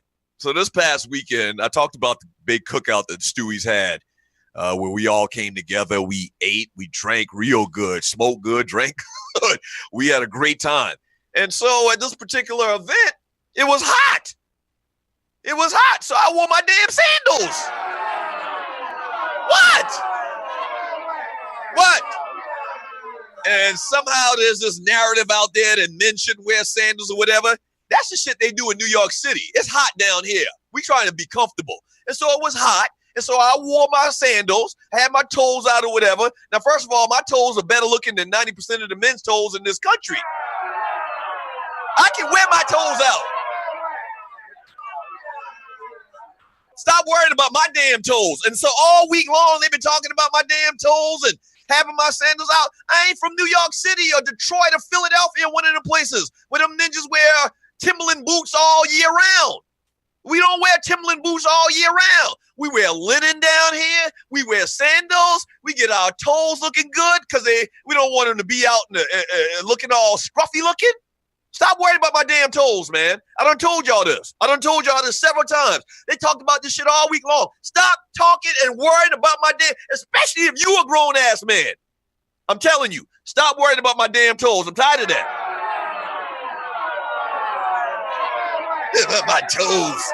And Doug got his toes out. Why don't y'all talk about Doug? Man, stop worrying about that. Damn, and I hate to lose it like this, man, on my show on YouTube and Facebook. I do. We got a new audience. A lot of people have never seen this show before. But every once in a while, I have to wig out like this because my listeners, man, sometimes they habitual line steppers. And all week, they've been talking about my damn toes. Stop worrying about another grown man's toes if you a grown-ass man. Shit! Doug got his toes out. Don't worry about my damn toes. I got so many compliments from the ladies at the cookout about my damn toes. I ain't worried about you hard legs. Several times I got pulled to the side by a lady. Hey, Doug, you got some nice toes. They look nice. So I'm not worried about you hard legs. Period. If my toes looked like I was kicking on concrete, I wouldn't wear them out. But they don't. I got pretty toes for a dude. Pause. I don't know if that's the right way to put it. But you know what I mean. Okay? When we get back from the break, tired of y'all ass. When we get back from the break, we can talk some football. How about that? You happy? Back in 3 minutes, the Doug Stewart Show. Leave my damn toes out of this. To the night and way today.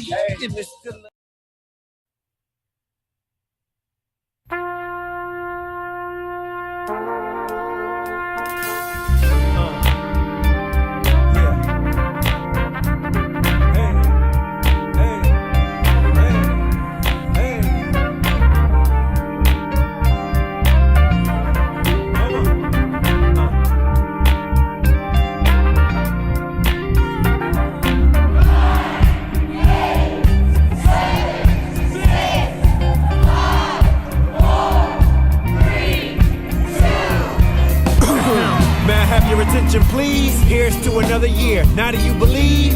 Lost some friends and some family we love. Don't let it get you down tonight, but then we raise it up. Hands in the air like you trying to touch the ceiling. Champagne for everyone, tonight we got the feeling. Made it through the holidays, now we back to hustling. Family versus finance, getting tired of juggling. Ain't better than nobody, I just went and climbed the ladder. So hi buddies, haters, it just sound like chitter chatter. Staring at the calendar, tired of being amateur. Looking in the mirror, time to face the biggest challenger. Life is crazy, ain't no telling when it all stops. Do it now, don't wait until the ball drops. Nothing is promised, don't nobody owe you nothing. December 31st, better go and get you something.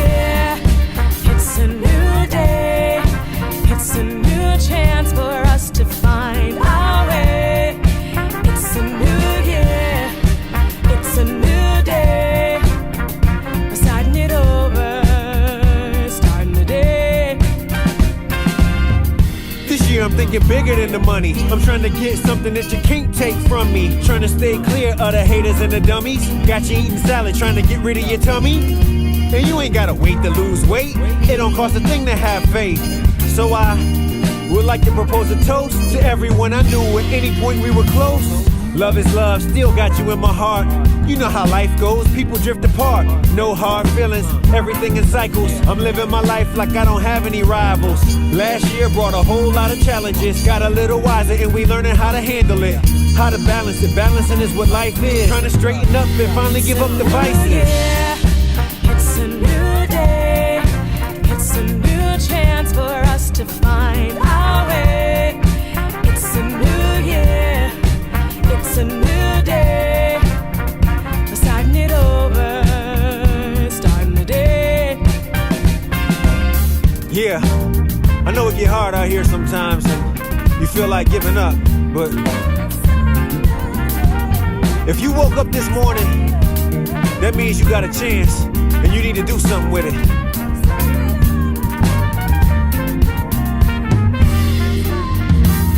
Licking shots in the air cause we made it.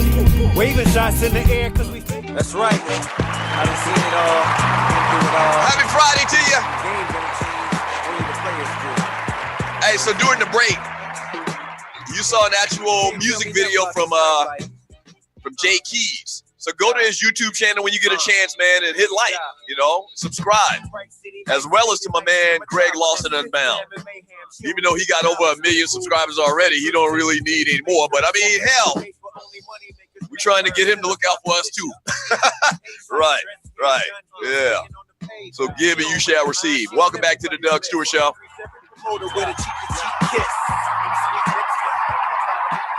The number to the show is 404-822-5467. You can also email me at doug@thedugstewartshow.com. People are just funny, man. We're going to talk some football here in a second, but you ninjas really kill me. So I went to college, man, with a bunch of guys from New York City, and I love New York. I got plenty of family up there. My aunt has lived in Queens, New York for like the last 60 years, no lie. I got an uncle that lives uptown in Harlem. And so I love New York City, man. But you New York cats, man, y'all kill me. Like, if it ain't y'all way, it ain't the right way. If it ain't your way, it's the highway. When I went to college, started meeting a lot of new people from up north. And, summertime come around and, they might throw on some shorts. But they got on Timberland boots. Because they don't have no damn sandals. And so that's all they got. We go to the damn beach. They still rocking Timberland boots. Right. So because they're from New York, they think New York way is the right way. No, it's not the right way. Damn it, it's hot down here. And so we wear sandals. We wear our toes out. We're trying to be comfortable. Period. I'm done with that. So the big stories this past week in the world of the NFL and college football, I kind of wanted to review what happened last week slightly and talk a little bit about this coming weekend and I guess the couple of games that I thought were the big matchups this weekend. But last week, man, the big story, I guess, in the world of the NFL was the big upsets that you had. You had the Buffalo Bills come into ATL and beat the Atlanta Falcons, who at that point were undefeated, 23-17, which was a shocker. Both teams now 3-1. Tyrod Taylor playing pretty damn good football, very controlled, not making a bunch of mistakes, using his legs. And the Bills came to town, man. The second home game for the Atlanta Falcons, if you're new to the show, I live in Metro ATL, so a lot of stuff that we talk about is Atlanta-centric. And so tough loss for the Falcons. Tailgate was on fleek last week. That's one of those words that the young people use today.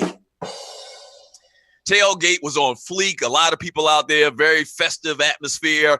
Once again, we were doing TDSS3, and we take an L to the Buffalo Bills. So that was a big upset. You also had another shocker where the Los Angeles Rams beat the Dallas Cowboys at home. Now, all of these losses last week in the league were at the favorites' home field.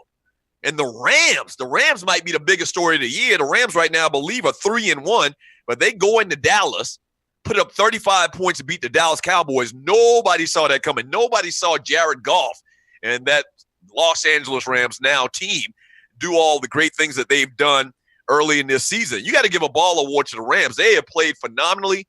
Jared Goff, who they didn't even want to give a jersey to last year, has played damn good quarterback for them as well. And so that was the second upset of last weekend. And the third upset of last weekend was the Carolina Panthers, who went into Gillette Stadium and beat the New England Patriots. Ball award for them because I hate the stinking-ass New England Patriots. So good win for them. So a lot of big upsets last week in the NFL. A lot of big upsets last week in the NFL. So big ups to those particular teams, man, as a lot of you probably play in these King of the Hill pools. You know what a King of the Hill pool is?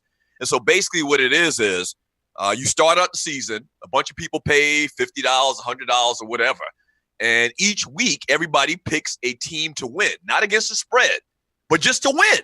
They pick a team just to win in the NFL. And each week, you can't pick that team anymore going forward. But so you have to basically pick a winner, which you would think is a whole lot easier than picking against the spread. And it is. But you go week by week by week, and eventually the last person at the end of the year that's picked right every week wins the money that was put in at the beginning of the season. Thus, you are the King of the Hill. And so last week was a bloody Sunday in the NFL as far as King of the Hill, because you had a couple of favorites, some very defined favorites. The New England Patriots at home, the Atlanta Falcons at home when they were 3-0 and just coming off a Super Bowl, and the Dallas Cowboys at home. Dallas played a good game the week before, and to lose to the Los Angeles Rams, a big shock. So a lot of people threw their King of the Hill sheets in the trash last week for sure. So coming up this weekend, man, let's talk about the big game that I'm looking forward to in college football, and that's the Georgia Bulldogs taking on the Vanderbilt Commodores. That's right. Georgia pounded Mississippi State 31-3 last week, as well as, or not last week, a couple of weeks ago, as well as they dominated Tennessee last week at Neyland Stadium in Tennessee, in Knoxville, Tennessee, which was a big shock. Not that Georgia won the game, and you're listening to the Doug Stewart Show, but how they won the game. This is kind of like an interstate rival. This is Georgia. This is Tennessee. This is the SEC. And so these teams always play games close and tight year in and year out. And for the Georgia Bulldogs to go in there and just wreck Tennessee 40-2-0, I believe the score was a huge, huge shock. And so the Commodores stunned Georgia last season, though, when All-American linebackers Zach Cunningham, Corral, Isaiah McKenzie, you remember to play on 4th and 1 in the game's final minutes, and Vanderbilt beat Georgia. Just like I talked about competitive games between the Georgia Bulldogs and the Tennessee Volunteers, such is usually not the case with Vanderbilt. And so last year, losing to Vanderbilt, the Bulldogs want to get a little bit of payback. And Georgia's playing great. The number 5 team in the country, one of the teams that I think most college football fans and experts alike, I think is one of the best teams in the country with the number 5 ranking, and got a great defense. Kirby Smart, the new second-year head coach now, has really kind of changed the culture in Athens. They are playing tough, physical football on defense. Jake Fromm, the quarterback on offense, isn't making a bunch of mistakes. And the Georgia Bulldogs are winning games. Thus, they have a number 5 ranking in college football. The other game that I'm looking forward to, the biggest game this weekend, I think, outside of the state of Georgia, is the Alabama Crimson Tide on the road taking on Texas A&M. That's right.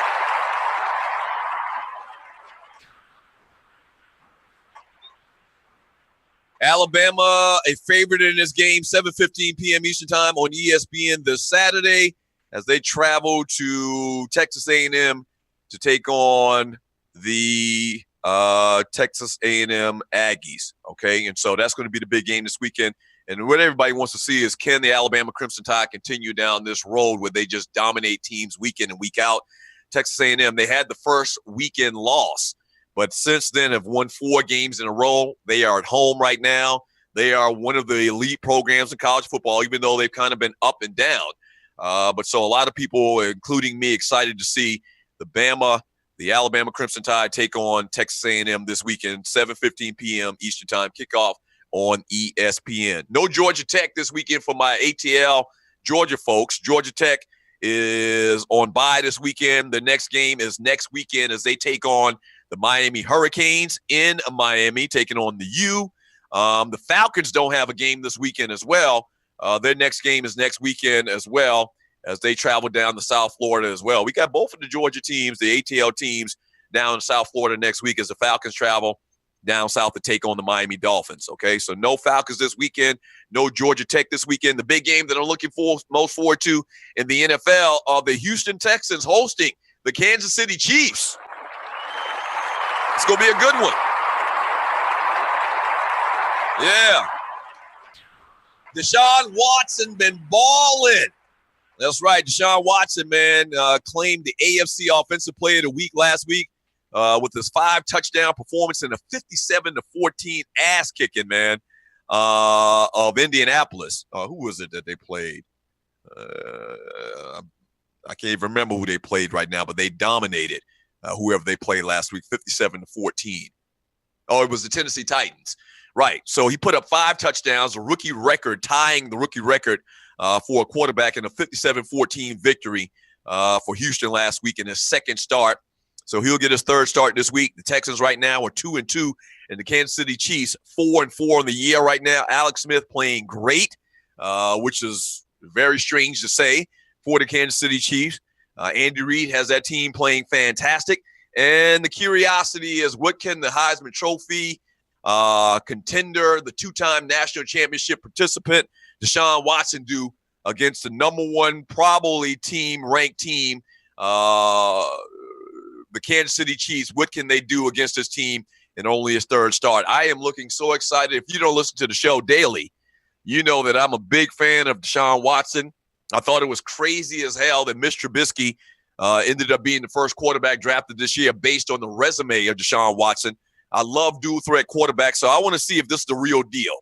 You know, you kind of saw flashes of it when he got, put in the game his first time out for the Houston Texans earlier this year. The last couple of weeks, he's really cemented the fact that this guy can play at this level, can use his legs, can use his arm. Very, very cerebral. Guy that can break down defenses early. It's early in his career, but he's looked fantastic thus far, and they've got real hope in Houston.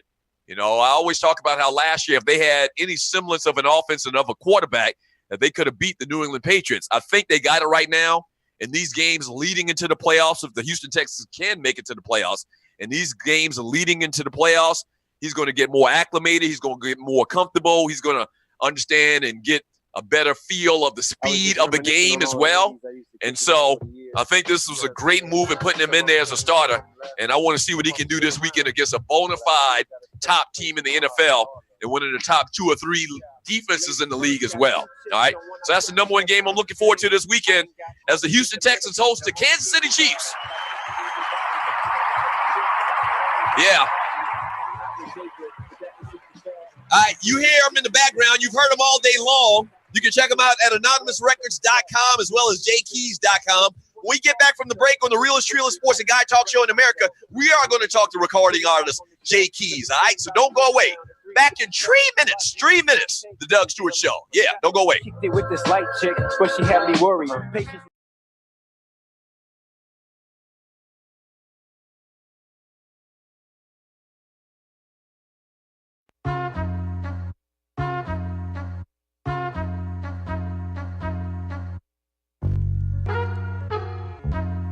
Yeah. You know what I'm saying? We here, ladies and gentlemen. That's right. We blowing the dust off of hip hop. Yeah. Looky here, let's see what we got. Primo had beats, I had rhymes collecting dust. Put them together like birds of a feather. How clever, hot beats and hot rhymes live forever. Since the days of FUBU, we done lost a few too many good brothers over the cross colors. Red versus blue when we need to think orange like the sun. We are the suns to keep the earth warm. I dabbled in the bullshit just to get a rep. Now I take it personal, these are the words I manifest. The mass appeal will come in due time. I just say what's on my mind and make the words rhyme. Spin it if you will, it's not to get a deal. Me and hip-hop don't make love no more. I'm trying to cop a feel to get horny with the hi-hat, seductive with the snare. On top, banging the bass line, got a kicks in the air. They say J Keys is too witty at times. I don't want to use my mind, I want to drink Corona Lime. I'm with you, but I can't escape my issues. Bullets may miss you, but the words always hit you. The shoe may fit you, that don't mean it match your outfit. Niggas acting out, showing out, ain't got no outlets. In 20 seconds, he lost 20 years of freedom. A son without a father, this is history repeating. Whether tapping on the MP or tapping on the djembe. The son becomes the dad, the student becomes the sensei. The potency gets watered down when I curse, rhyming like my first is my last and my last is my first. The music's still alive, but it got cancer. Keys and primo, chemotherapy's the answer. We take it higher than it's ever been before. Get a grip and don't let this go. Yeah, the music's still alive, but it got cancer. Keys and primo, chemotherapy's the answer. We take it higher than it's ever been before. Get a grip and don't let this go. Go, go. Yes. Welcome to chemotherapy. This is hip hop 101. Back to basics. Back to the square root. The prime number. Bringing it down. You know what it is? One and only J Keys, track by track, bringing hip hop back. Yeah, brat, brat. It's just the intro, man.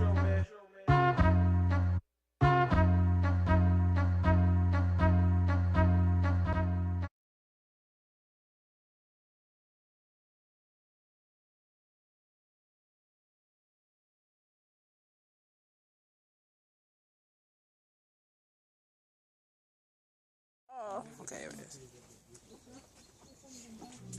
Yeah, that's right. I done seen it all. Are we back? Been through it all. We're back. Game don't change. There you have it. Yeah. Welcome back to the realest sports and guy talk show in America. We're set to talk to J Keys, the artist you hear in the background here in a second. And we're also going to give you your funny on your fantastic, freaky, funny Football Friday with my man Henry Welsh, King Welsh, a little bit later today. So Henry Welsh goes by the most feared man in comedy. I think there's a story behind that, so we'll ask him. So stay tuned. We got Atlanta comedian who's been around for a long, long time. He's been on the circuit probably 15 years. And so we're going to talk to Henry Welsh a little bit later on today on the Doug Stewart Show. All right, 404-822-5467. You can also email me at doug@thedougstewartshow.com. I think are we ready? Are we ready? We're almost ready here. We're waiting for the thumbs up so we can get my man J Keys on. We've been playing his music all day long today. Shouts out to Tiffany Poodle in Portland, who has been promoting the heck out of the Doug Stewart Show, man, of the network. Thank you, Tiffany, so much. Please share this video or this link or this show on YouTube Live and Facebook Live. That's big. That's big. So thank you very much. Joining us on the line right now, though, is recording artist. Oh, no, we lost him. So we're working to get J Keys back up and running, and we'll have him on here in a second. But we've been playing this music all day long today. If you're new to the show, I'm kind of like get off my lawn, old dude, as far as it comes to music. Not a big fan of a lot of these young artists that you hear on the radio. Mumble rappers, Lil Yachty, Cardi B. Just not. I love that real hip hop, and this is what you got with my man J Keys. You know the high will. Yeah. So while we're sitting here waiting to get that going, let me read a couple of these messages, kill a little bit of time while we get everything set up in the background. From Loose Neck in the chat room on Spreaker or on The Doug Stewart Show on Facebook and YouTube Live. Loose Neck says Doug toenails were so long he could kick a tree and chop it down.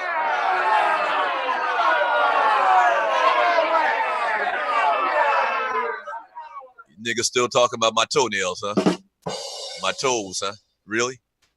Really, bruh? Really? And that's a lie, first of all, because I did cut my toenails before I came out there. I made sure and did that. Hygiene. Sidney Jackson, Doug had on those Air Hebrew 7. Laugh out loud, laugh out loud, laugh out loud. He hell.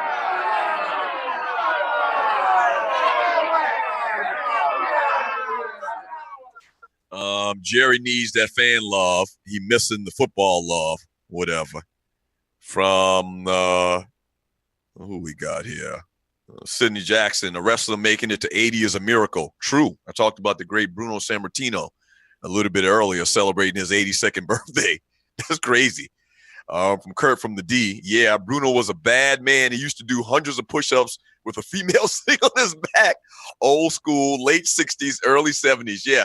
Bruno Sammartini is kind of like, he's outside of even my era. Like, he was before my era. Like, I remember Bruno Sammartini, like, doing an appearance as, like, the old guy wrestler. You know, he'd come out and he'd do an interview or whatever on NWA. Back where I'm from, it was NWA wrestling in South Carolina. And so Bruno Sammartini would come on and talk about the old days in wrestling. I think we got everything set up right now. We good? Are we good? Yeah, we're going to try it. We're going to try it. So join me right now on the show is my man Jay Keys on the Doug Stewart Show. What up, Jay Keys? And we lost him again. And Jay Keys, even though he making all these records, he got one of them Obama phones.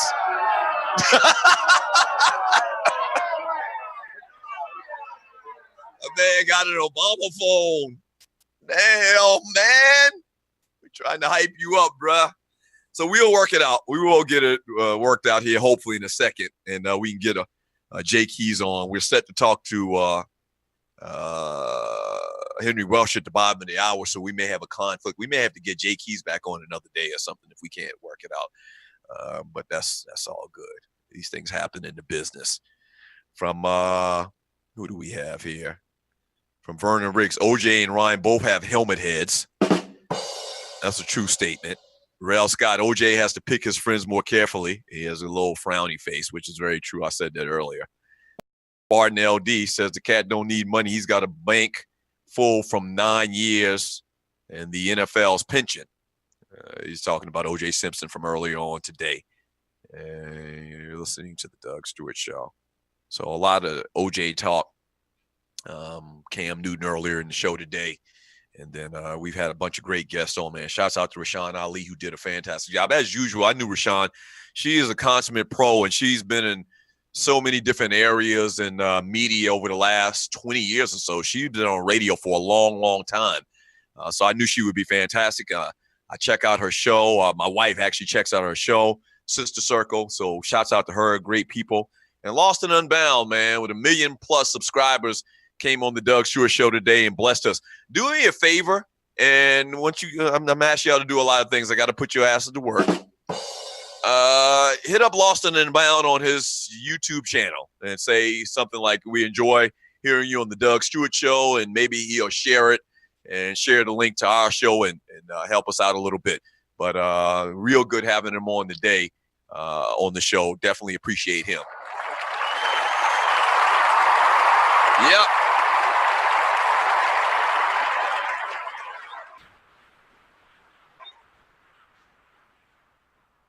So if you haven't voted yet, make sure you go to the Doug Stewart Show Facebook chat group page and cast your vote for the Buster of the Week in sports, entertainment, and beyond. And so your nominees are O.J. Simpson for putting himself back in a position to be put back in jail. We're good to go? All right, so joining us right now on the line is my man Jay Keys, recording artist. Jay Keys, good morning to you. How are you doing? Or good afternoon. How are you doing this morning? There we go. Yeah, we don't have him. I don't think we have him. I don't think he can hear us.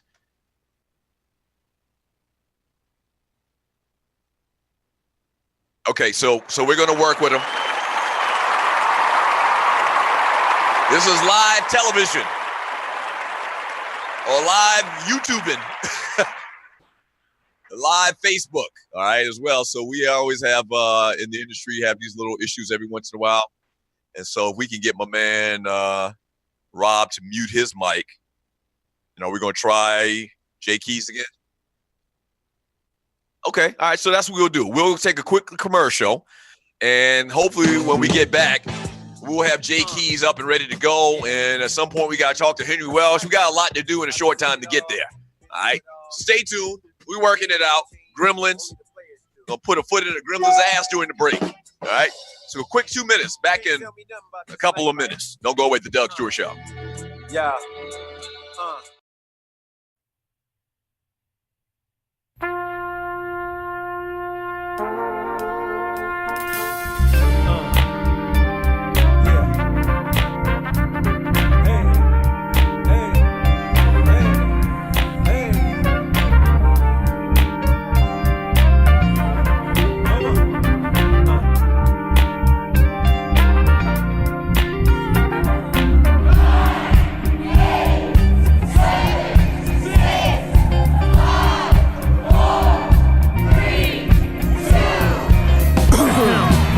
Attention please, here's to another year. Now do you believe?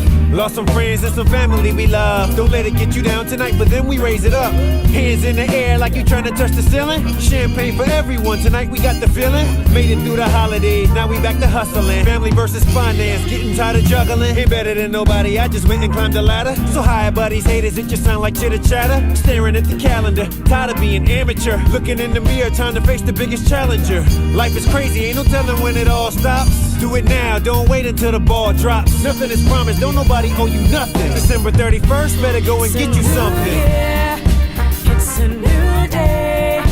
It's a new chance for us to find our way. It's a new year. It's a new day. We're starting it over. Starting the day.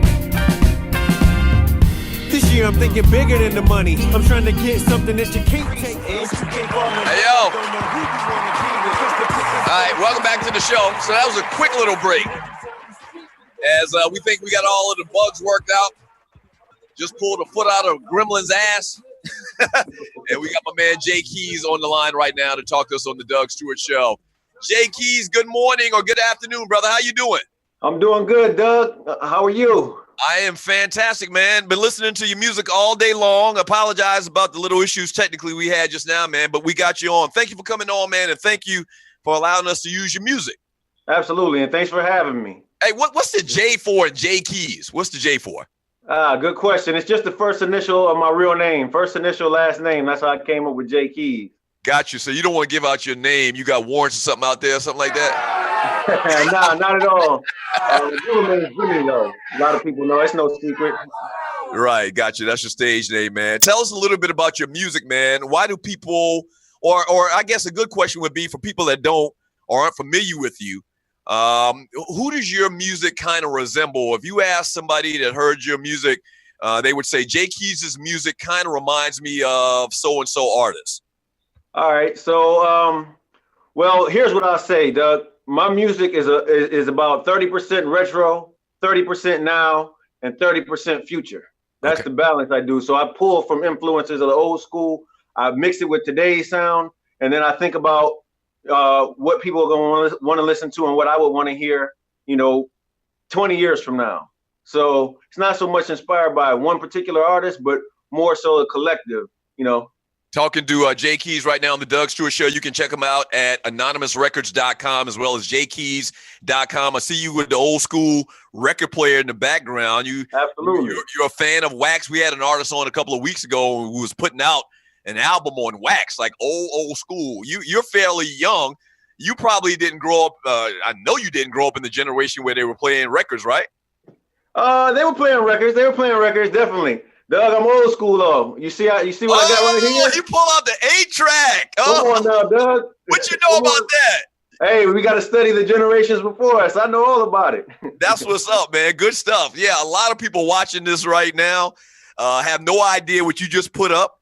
So 8-tracks came out before cassette tapes. So 8-tracks kind of went out like in the late 70s, mid 70s, and cassettes. Then you had CDs, and now you got downloads and whatnot and all of that stuff.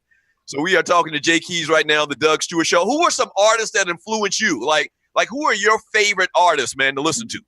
Got you. You know, definitely all the greats. I would say your Bob Marley, Stevie Wonder. Lately, I was listening to a lot of Sharon Jones, rest in peace. Amy Winehouse was a big influence. Believe it or not, lately I've been listening to a lot of genres other than hip hop for my inspiration. But in hip hop, you know, we sample. So it actually, you know, wakens my mind to listen to other genres and gives me a different sort of inspiration. That's why I approach my music slightly differently. Who's your favorite MC? Favorite MC of all time would probably have to be Tupac Shakur. Okay. Why Tupac? Just because I'd say for me, it was what Pac was saying and the resistant spirit he had about himself.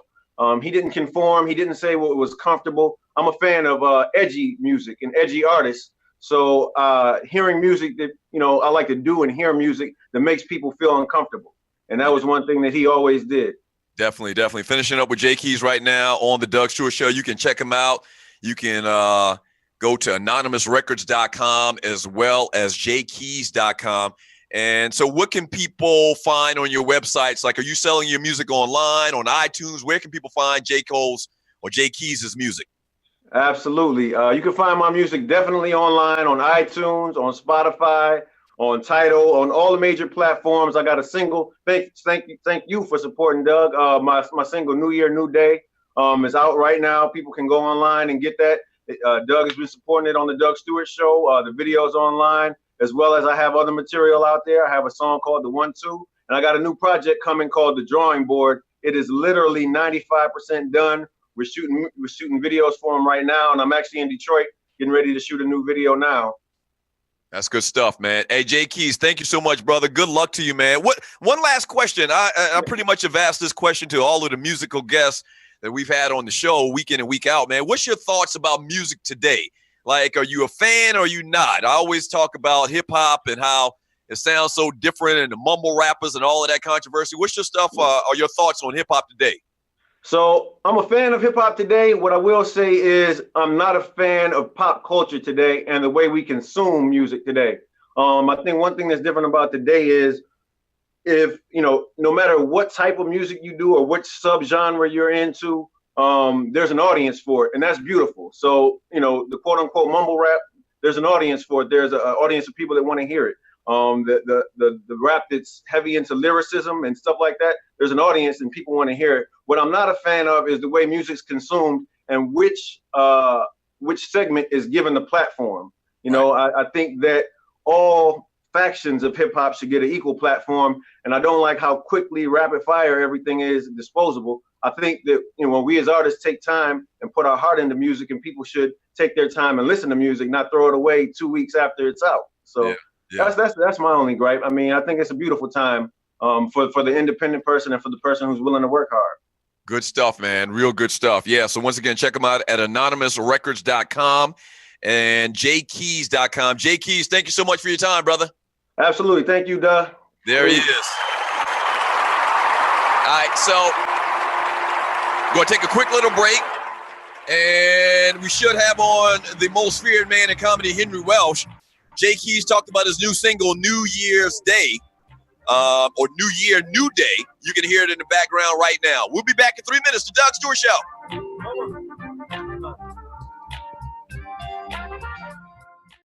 Yo, what up, though, world? It's your man, Jay Keys, and we're here today in Los Angeles, California at Anonymous Studios, about to record my new joint. It's called Over Again, and it's produced by the Cultural Bastards. It's probably the last track on my new project called The Drawing Board. So vibe with me for a second. Hang out in the corner, but don't make no noise while I'm in here, man. I got to get in my zone, and I don't really like a whole lot of people in my space when I'm recording. So anyway, come vibe with me for a second. All right, let's do it. Check, check. Yeah. If I could do it all over again, I'd be in the same I'm in. Yeah. If I could do it all over again. Turn that shit up right there, though. I'd be in the same skin I'm in. I stand in my truth, I don't make up shit. Fraudulent niggas, they make me sick. With your rented whip and your made up chick. Many days I missed on the graveyard shift. Going so hard for days on end. Why you gotta work so hard to pretend? I know I stand out, why would I wanna blend? They hate you, they love you, they hate you again. Speaking my truth even if I'm wrong. I know that our time on this earth ain't long. What they gon' find when I'm dead and I'm gone? Words to a song that'll make them feel strong. You know who you are, you know who you ain't then. Looking in the mirror, never fully been acquainted. Biting your tongue, never been the one to say shit. Say it loud, say it proud, say it flagrant. I'll make a choice that'll piss some people off. Make them feel uncomfortable, you're gonna pay the cost. Hit them in the pocket and they'll make them feel a loss. Soon as you get on, they're gonna try to take you off. With smiles, with hugs, with fraudulent love. With money, with women, with power, with drugs. With problems that you can sweep under the rug. And conflicting stories about who to trust. Yeah, yeah. Welcome back to the Doug Stewart Show. Yeah. J Keys. Some people want that glitz and glamour so bad. JKeys.com. I want to know why. AnonymousRecords.com. Support that young man. Real lyricist. I like that. Hey, 404-822-5467. So I'm getting more of these text messages. In between time, we're trying to get Henry Welsh on. So, I got another message about my wardrobe this past weekend. So I actually had, at the cookout, I wore, it was kind of like a hoodie. It had a hood, but the sleeves were gone. Yeah. I don't know why they booing. So once again, I'm trying to stay comfortable and fashionable. All right. So this is the fall. We're in between seasons.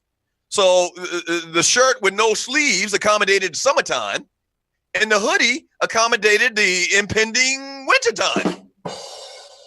Once again, I got many compliments on that too. I'm getting a lot of hate though from the ninjas, from the hard legs. Damn you. I had lady after lady pull me to the side. Ooh, Doug, I like your hoodie and your short sleeve shirt. You know, damn what these ninjas say, Doug. I like it. And I like your toes out. So whatever. Ain't nobody studying y'all, man. What's up with that shirt you had on, Doug? Don't worry about it. Don't even worry about it. Don't worry about my damn shirt.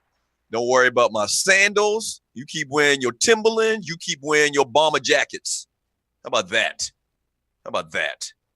You're listening to the Doug Stewart Show.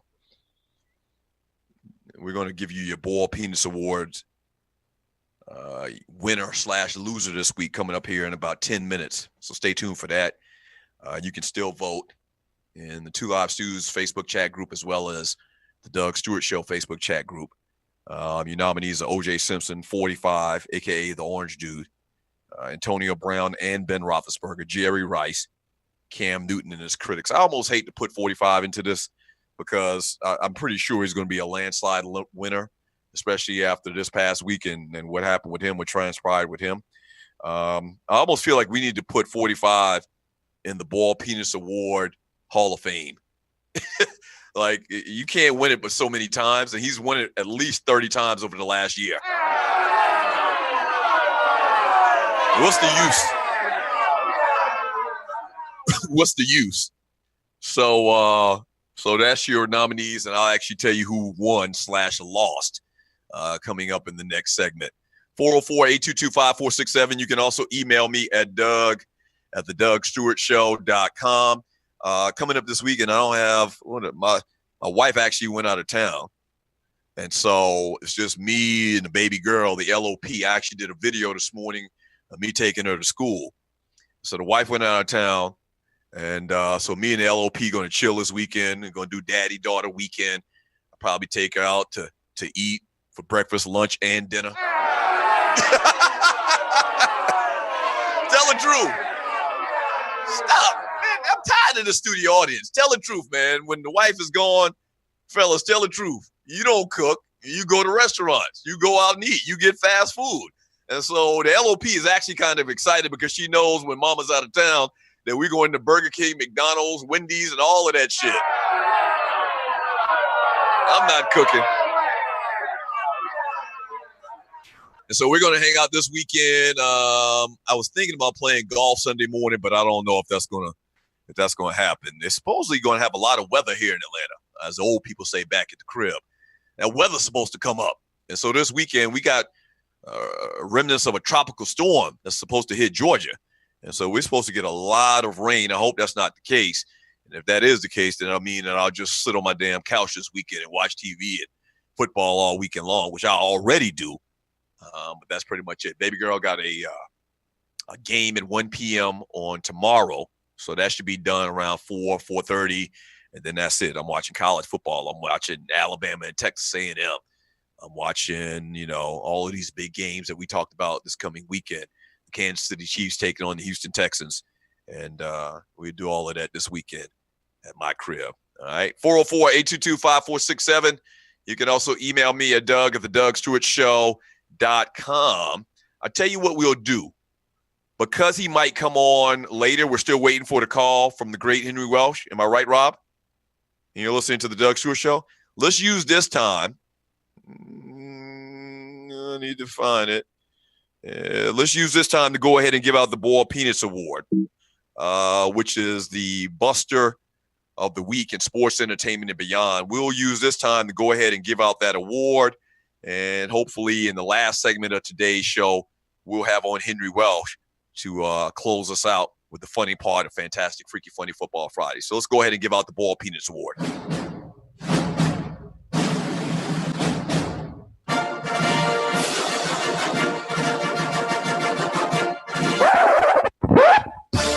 Peanuts taste better boiled. Ladies and gentlemen, today we are going to begin our study of the male erection.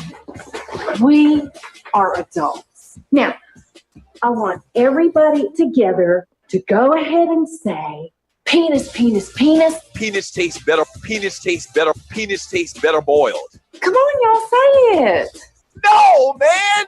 Peanuts. I'm trying to say it as slow as I can. Peanuts. Peanuts. Peanuts. Y'all know what the hell I was saying. Come on, y'all, say it.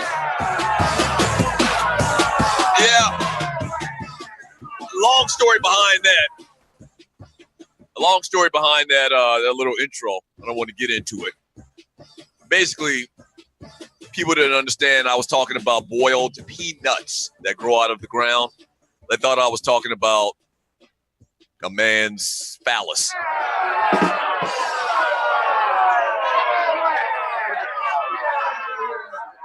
Which that's never going to happen.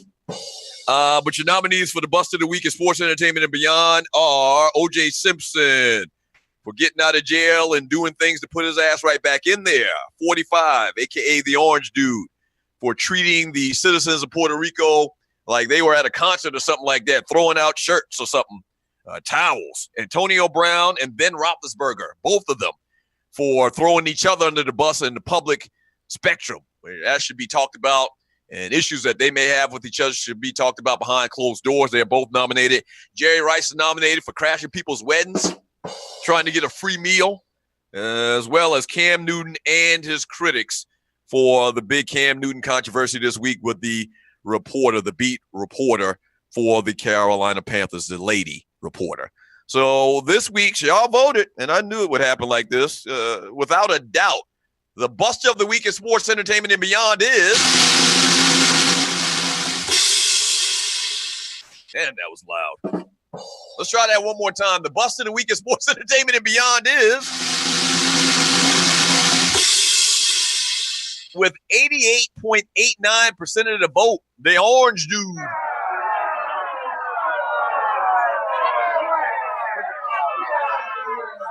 Yeah. Then you had votes kind of spread throughout Jerry Rice, Cam Newton, and Antonio Brown.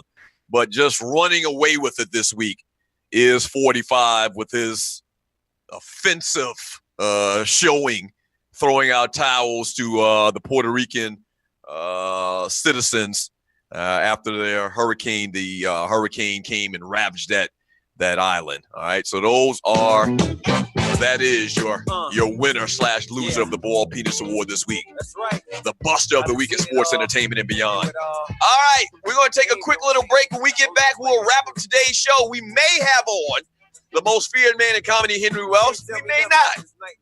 Hopefully he didn't get robbed or something like that. Yeah. Hey, Henry Welsh, call us, bruh. We waiting on you. Back in 3 minutes, the Doug Stewart Show. She only give acknowledgement to movers and shakers, trendy tastemakers, walking at a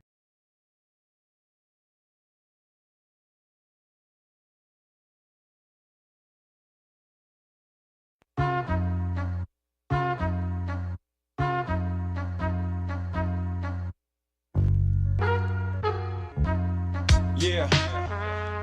You know what I'm saying? We here, ladies and gentlemen. Yo, what up, though, world? It's your man, Jay Keys, and we're here today in What's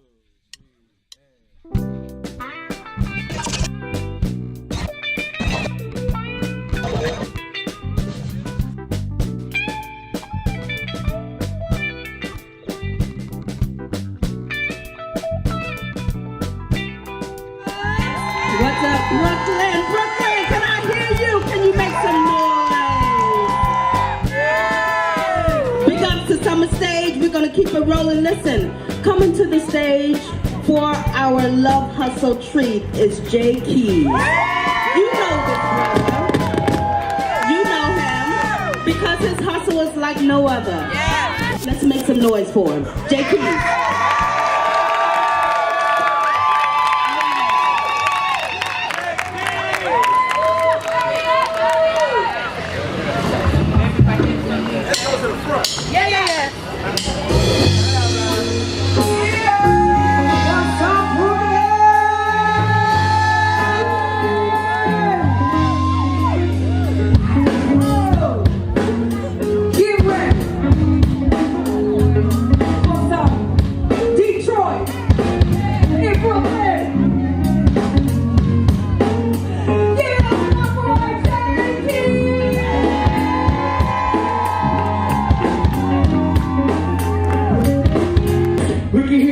Let's see what we got. The band had beats, I had rhymes collecting dust. Put them together like birds of a feather. How clever, hot beats and hot rhymes live forever. Raise a boo-boo, we had lost a few too. Many good brothers, over the cross colors. Red versus blue when we need a big boys. Like the sun, we are the suns to keep the earth warm. I dabbled in the nonsense just to get a rep. Now I take it personal, these are the words I manifest. The master feel will come in due time. I say what's on my mind and make the words rhyme. Spit it if you will, it's not to get a deal. Being hip hop don't make up no more. I'm trying to cop a feel to get on it with the hi-hat, the ducking with the snare. On top, banging the bassline, got the kicks in the air. They say, Jay Keys is too witty at times. I don't want to use my mind, I want to drink Corona Lime. I'm with you, I can't escape my issues. Bullish may miss you, but the words always hit you. The shoe may fit you, that don't mean I'm at your outfit. Now they acting out, showing out, ain't got no outlets. In 2017, he lost 20 years of freedom. My son without a father, it's history repeating. Tapping on the MP or tapping on the gym weight. This number comes a day, I just do it becomes a Simpson. Hey, welcome back to the show. I'm vibing to Jay Keys on this fantastic Freaky Funny Football Friday. So listen, if you are watching this show for the first time, we do the Doug Stewart Show in the audio format Monday through Friday from 10 a.m. to 1 p.m. Either at 2livestewsradio.com or thedugstewartshow.com. All right, we actually have a subscription that you can pay once a month, $4 a month, where you can hear the show all weekend long. Or all week long, as well as recaps, podcasts, episodes. So we have a lot of fun around here, man. So that's 2livestewsradio.com and thedugstewartshow.com as well. All right. So I think we got our guy on the line right now. He's ready to go. We're working on him. We actually just got some breaking news in the world of sports. Yeah, we got a little breaking news in the world of sports. The Georgia Bulldogs, man, have basically nabbed the #1 ranked prospect in the country And that's right. It's Justin Fields, quarterback out of Harrison High School, Kennesaw, Georgia, is staying home to play with the Bulldogs. Kirby got him one. Yeah. Kirby got him one. We'll talk more about that in a second, but right now, I think we got him online. He out somewhere doing some shenanigans. My man Henry Welsh, the most feared man in comedy. Welsh, what's going on, brother? Henry Welsh, what's going on, brother? Yeah, no Henry Welsh. No Henry Welsh right now, as his audio is tripping right now. So we'll try it again later. But back to the news that we just got just now. Justin Fields, if you're a Georgia fan, a lot of people are big into recruiting, and the Georgia Bulldogs have nabbed a big one. Justin Fields, dual threat quarterback out of Harrison High School, which is Kennesaw, Georgia. For my Georgia people, this is a big deal because this is a style quarterback that you see that's very, very prevalent right now. And for many years, I always thought that Mark Richt, when he was the head coach of the Georgia Bulldogs, he didn't want that style of quarterback. And Kirby Smart has come in here, man, and just flipped everything around. And Jalen Hurts that you see at the University of Alabama, Blake Sims that you saw had success a couple of years ago at Alabama. These guys are having a lot of success. And so the Georgia Bulldogs, man, they ain't the #1 dual threat quarterback in the country, the #1 quarterback in the country, the #1 player in the country, Justin Fields. He's going to be a Bulldog. So that's big news. All right. Also, I wanted to mention as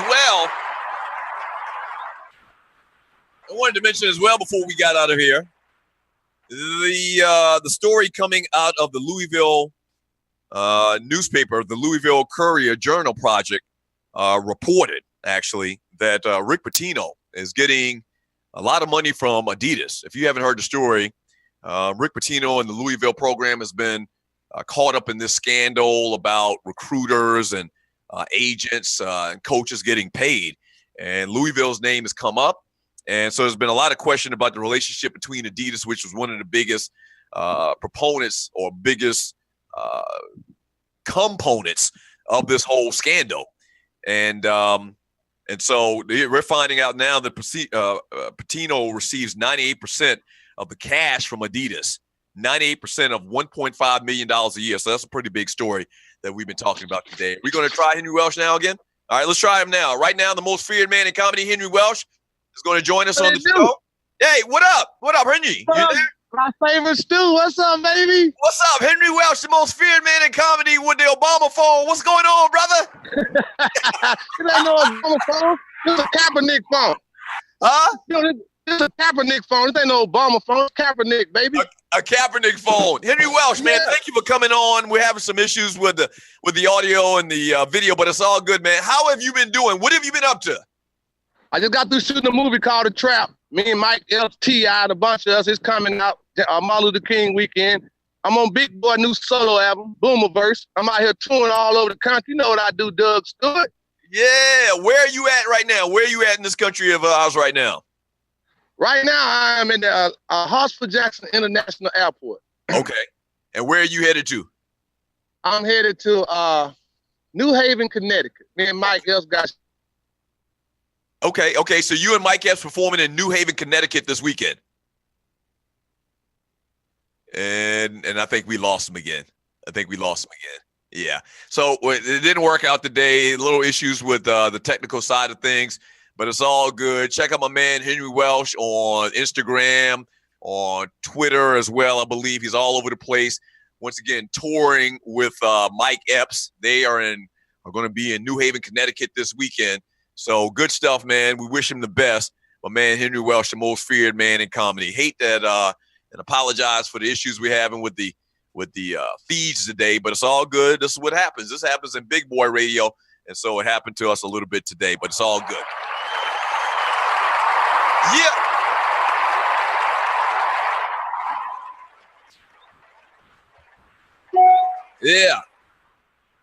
Yeah. So two news and notes, or two notes from the news. As I just mentioned, quarterback Justin Fields has committed to the University of Georgia. I know my Georgia people are excited because you kind of got like a new era in Georgia football with some of the players that Kirby's bringing in there. Kirby Smart, the head coach, the culture being changed once again. And now you kind of see it come to fruition even more as he recruits the #1 player in the country, a dual threat quarterback, the play quarterback for the Georgia Bulldogs. That is Orca big. That is Orca big. So you got a bunch of great games coming up in the NFL this weekend. We previewed and touched upon a couple of them, the biggest one being the Kansas City Chiefs on the road in Houston, taking on the Houston Texans with my man Deshaun Watson, as well as the Vanderbilt Commodores taking on the Georgia Bulldogs this weekend, and a bunch of other great games as well. So we'll talk about all the action from this past weekend coming up this Monday on the Doug Stewart Show. All right. We will be on 2 Live, the #2 livestewsradio.com. That's 2livestewsradio.com. Shouts out to everybody that contributed to the show today. I appreciate it so much. Thank you. We appreciate it, man. We continue to make the show bigger and better week in and week out. The realest sports and guy talk show in America. All right. So shouts out to all of the contributors. Shouts out to all of the Stewies, people that tune into the show once again every day during the week. We appreciate you. And thank you to all of our guests today. Lost and Unbound, Rashan Ali, music artist Jay Keys, and Henry Welsh. Even though we didn't get to have him on for an extended period of time, it's all good. Shouts out to my man Rob Keys at the Mothership in DMV. Yeah. And a big thank you. I thank them all of the time. I can't thank you enough. A big thank you to all of the Stewies and the Stewettes, the dogs and the poodles, the people that support this show and pass the word. Share it. Hit the share button. If you don't do nothing else today, hit that share button, man, on Facebook Live and on YouTube Live. We'll see you on Monday. Same Doug Stewart time. 2livestewsradio.com. Peace. We find a way to work it out. Shake them off. Work it out. You know how I said, you ain't here when it come to policing. You don't take it personal. And he tells you is all our young police. Whole generation, soldier and police, and they ain't the same thing. Let me paint a picture clear. People living poor, people live in fear. Nobody wanna lend an ear till you shed a tear. You the one that put us here. Stuck in a living hell, ain't living swear.